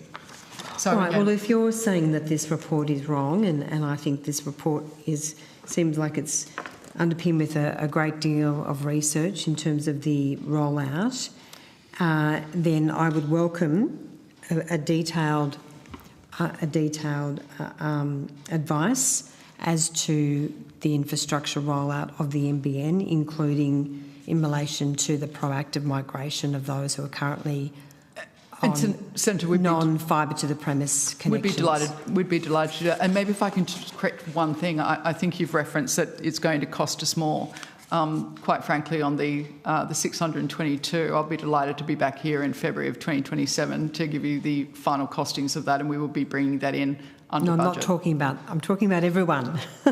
I'm talking about delivering the project. Well, Senator, look, we've got an upgrade roadmap for all customers on fibre to the node and fibre to the curb.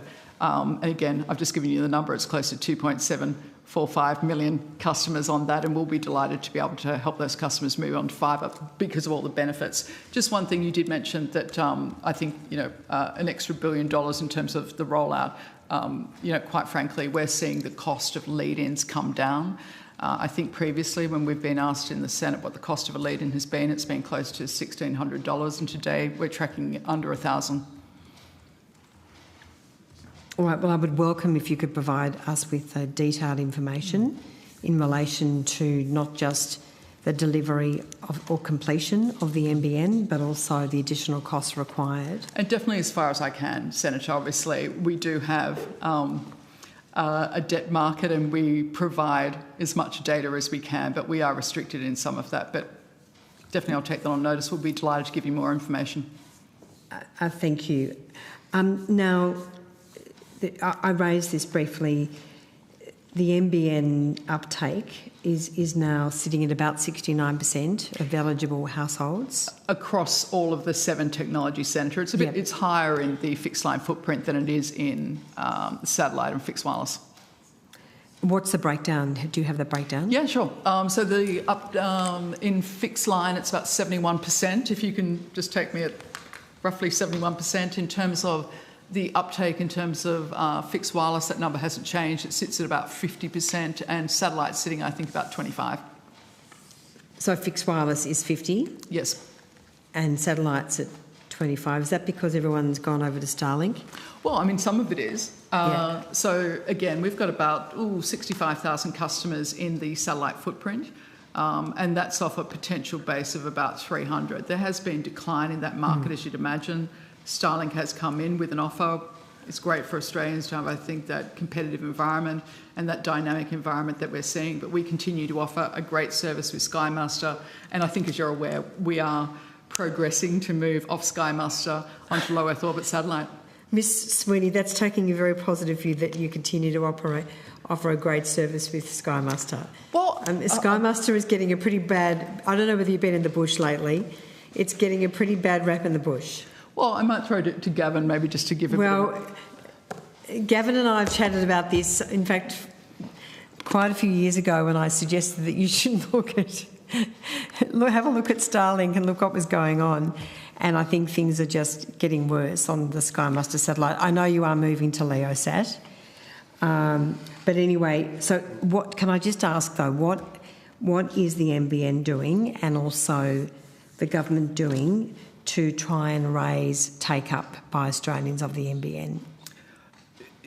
Across the board? Or across the board, yes. Oh, I think, Senator, we've done a lot, and maybe if I can go back before I throw to my colleagues here. If you think about accelerate rate, and if you think about us being able to provide a greater level of speed and capacity to customers, that was a fantastic initiative. So you might remember if you were on a 100 plan, if you were on the HFC network and fibre to the premise, you went to 500. If you were on 250, you went to 750. If you're on 500, you went to a gigabit. So if you start to think about the use of this fabulous network and being able to drive more value, I think, for Australians, you're seeing that very clearly demonstrated there. So overnight in September, we saw close to 31% of our customer base move to a higher speed tier. We've seen the Ookla rankings in Australia go from 98 to 48, so you're starting to see real benefits there. You're seeing those upgrades, I think, in terms of fibre, and again, one of the biggest benefits is, in your parlance, how do we move more customers from copper onto fibre? It's the ability for us to be able to migrate those customers and to make that available. Can I just raise this concern, and this is raised by the ACCC, and I know you have rejected this, but the ACCC in March said we hold concerns that NBN Co's demand forecasting appears to reflect its planned spending and pricing and does not sufficiently incorporate its information on customer willingness to pay, and this could be part of perhaps the lower than ideal take-up.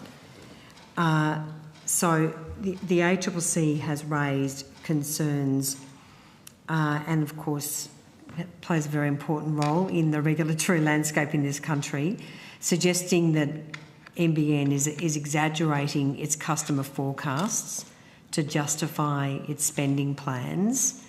And so can I ask you to respond to those criticisms? Senator, yes, of course. I mean, we've been participating, as you know, in the replacement module application for almost the last year. Again, when the SAU, the Special Access Undertaking, came into play, there were 3 regulatory cycles. The first one was 2024 to 26.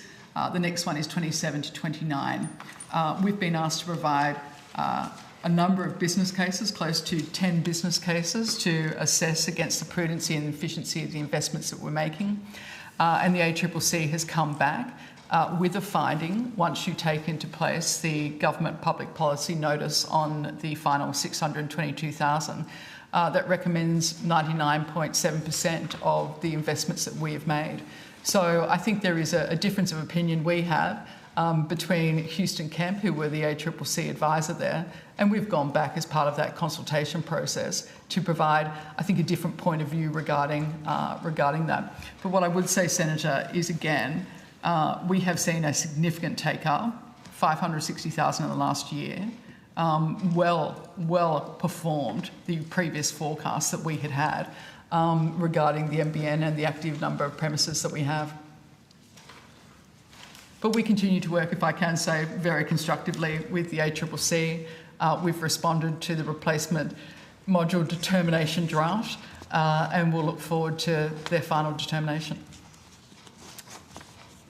Look, I would, on notice, could we have a copy of the correspondence between NBN, the Minister's Office and the ACCC in relation to this matter? I can take that on notice. Thank you. I mean, it was a pretty severe lashing by the ACCC, and if you're exaggerating customer forecasts to justify your expenditure, then, I mean, that is a real issue. I mean, the growth of people taking up the ABC has been fairly sluggish. Perhaps it's because more people are just relying on their mobile phone, using their phone for everything. Well, I'd say we work in a very competitive landscape, Senator. I mean, if you think about, you know, what we're seeing from low Earth orbit, if you think about 5G, if you think about other providers providing fixed wireless access, I mean, I don't want to hark back to Australia Post, but we do work similarly in a very competitive landscape. You've got some monopoly, though, like Australia Post. So do you have any forward projections as to take-up of the NBN? Have you done any work or any modelling on forward consumer take-up of the NBN? Because I would have thought that things are only going to get more competitive. Well, we obviously have forecasts. We provide guidance for a year ahead, and the reason we provide guidance just for 1 year, and that obviously takes into account the number of customers that you have, the speed tiers we expect them to be, and the pricing component as well. So we will provide a forecast as we go into next financial year of the revenue and also the EBITDA for our business. We are restricted in terms of how far we can provide guidance because we do have, as you know, a debt issuance position. And again, you know, we have a book that's close to $27.5 billion. So again, it's a huge number. And so again, we are restricted in terms of how much guidance we can provide. But obviously we do work through that in a lot of detail. And we have, you know, forecasts out to 2040. Can I just also ask, I have been seeking to meet with you, Ms Sweeney, and surprisingly I was advised that I could only do so if I had a representative from the Minister's Office in the meeting. This is very unusual. I've not had that situation happen before. So under the previous Minister, Minister Rowland, she didn't require that. I mean, I fully expect that any meeting that I have with any agency will probably be reported back to the Minister. I mean, that's not unusual. That's not a requirement of Australia Post. I'm wondering perhaps if you could reconsider that because it's just an unusual request that you've made of me, and certainly the Minister can't direct you in that respect. Sure. You are a government business enterprise. You're not a department of the Minister, so you've got a lot of independence, and so I would just suggest that perhaps that's appropriate, that's reconsidered. Well, Senator, again, I think we were scheduled to meet on the 19th of May, which would have been fabulous. I know you had a funeral and had to move that. But again, I'll take that on notice. Obviously, an expectation's been set. I'm happy to work through with you on that. I would be most grateful. Thank you. Thank you. I'll look forward to receiving that further information on notice, and I will have other questions on notice to ask, but I might leave my questions there, Chair. Certainly. Well, if that's Senator Smith, do you have any questions? No, that was fascinating. We should apply for the job at Snowy Hydro. Well, putting that aside... actually, I do have a question. I think you're doing wonderful work at the NBN. Well, at the few, very curious with the bold statement about coming in under budget. So what are the factors or the conditions that give you confidence of being able to make that statement? I'm genuinely curious because elsewhere we hear about cost of doing business, inflationary pressures. Yes. Yeah. I don't know through to Mr. Labanovich, who's heading up that program, but again, we have a good level of confidence in that.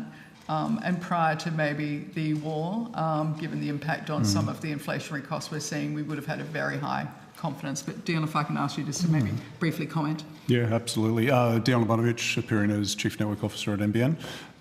Senator, we put a lot of effort into innovation in terms of construction methodologies, and when we start looking at the FTTN network, it does start from a desktop basis, and so you have to model out what you expect the network will look like, and reuse of infrastructure is so important down streetways, so where pit and pipe network exists, that's really important for us to reuse. So we've got new flushing techniques, high pressure flushing that we use through ducts that may be damaged or ducts that may be impacted with sand and soot that generally if you just use your rodder you won't be able to get through. So we've created new techniques over the rollout of the last couple of years to really reuse infrastructure. So what would be new civil build and horizontal directional drilling with large horizontal drill rigs are avoided. And so depending on the reuse of infrastructure, how we have to remediate pits and other pipes, it changes the cost base quite significantly because civil infrastructure is obviously one of the largest cost bases for the NBN as we roll out. So that aligned with the procurement processes that we've gone through. We've gone through national tenders here in the ACT. We've got 2 delivery partners working both in the north and the south, so we can do parallel investments of workforce and working with the industry to increase workforces at the right time, so we can bring that the rollout in as early as possible. So the connection between the rollout, how we minimise civils and what that means in terms of both the timeframes, as Ms Sweeney has mentioned, looking to bring a majority of the 622 in early by 18 months is a combination of that. So we are confident. 85%. 85% of the 622 in by July of 2029. That's 18 months earlier than December 2030. But we still have quite a way to go in terms of construction. We have to manage rock, obviously, in a number of areas. ACT, for instance, is quite rocky. Parts of WA, Senator, as you're aware of, is sand and different challenges there. We've got cultural heritage that we need to manage very carefully, and the controls we put around culturally sensitive lands, are variable over that period of time as well. And we've also got waste management in regional Australia that we have to manage very carefully as well. So those variabilities can change the cost base as we go through the rollout. So as we continue to get further detailed designs back, reduction of civils and progress construction, which we're putting more and more into construction on a monthly basis, we'll get more evidence and more cost base to update those internal projections. And as Ms Sweeney said, we'll get to a good point probably over the next 12 months that will be able to provide a further view on what that $3.8 billion cost outlook looks like. Okay, thank you. I'll ask you about risks at next estimates. Well, thank you very much. I'd like to say thank you to the officials from the NBN Co Limited. We are now at the end of today's program. Thank you very much, Taz. That concludes today's hearing. Thank you to all witnesses who appeared and to Hansard Broadcasting for their assistance. I remind senators that the committee has agreed that any questions on notice should be lodged with the Secretariat by 5 June 2026 in writing. Committee stands adjourned. Thank you, Chair.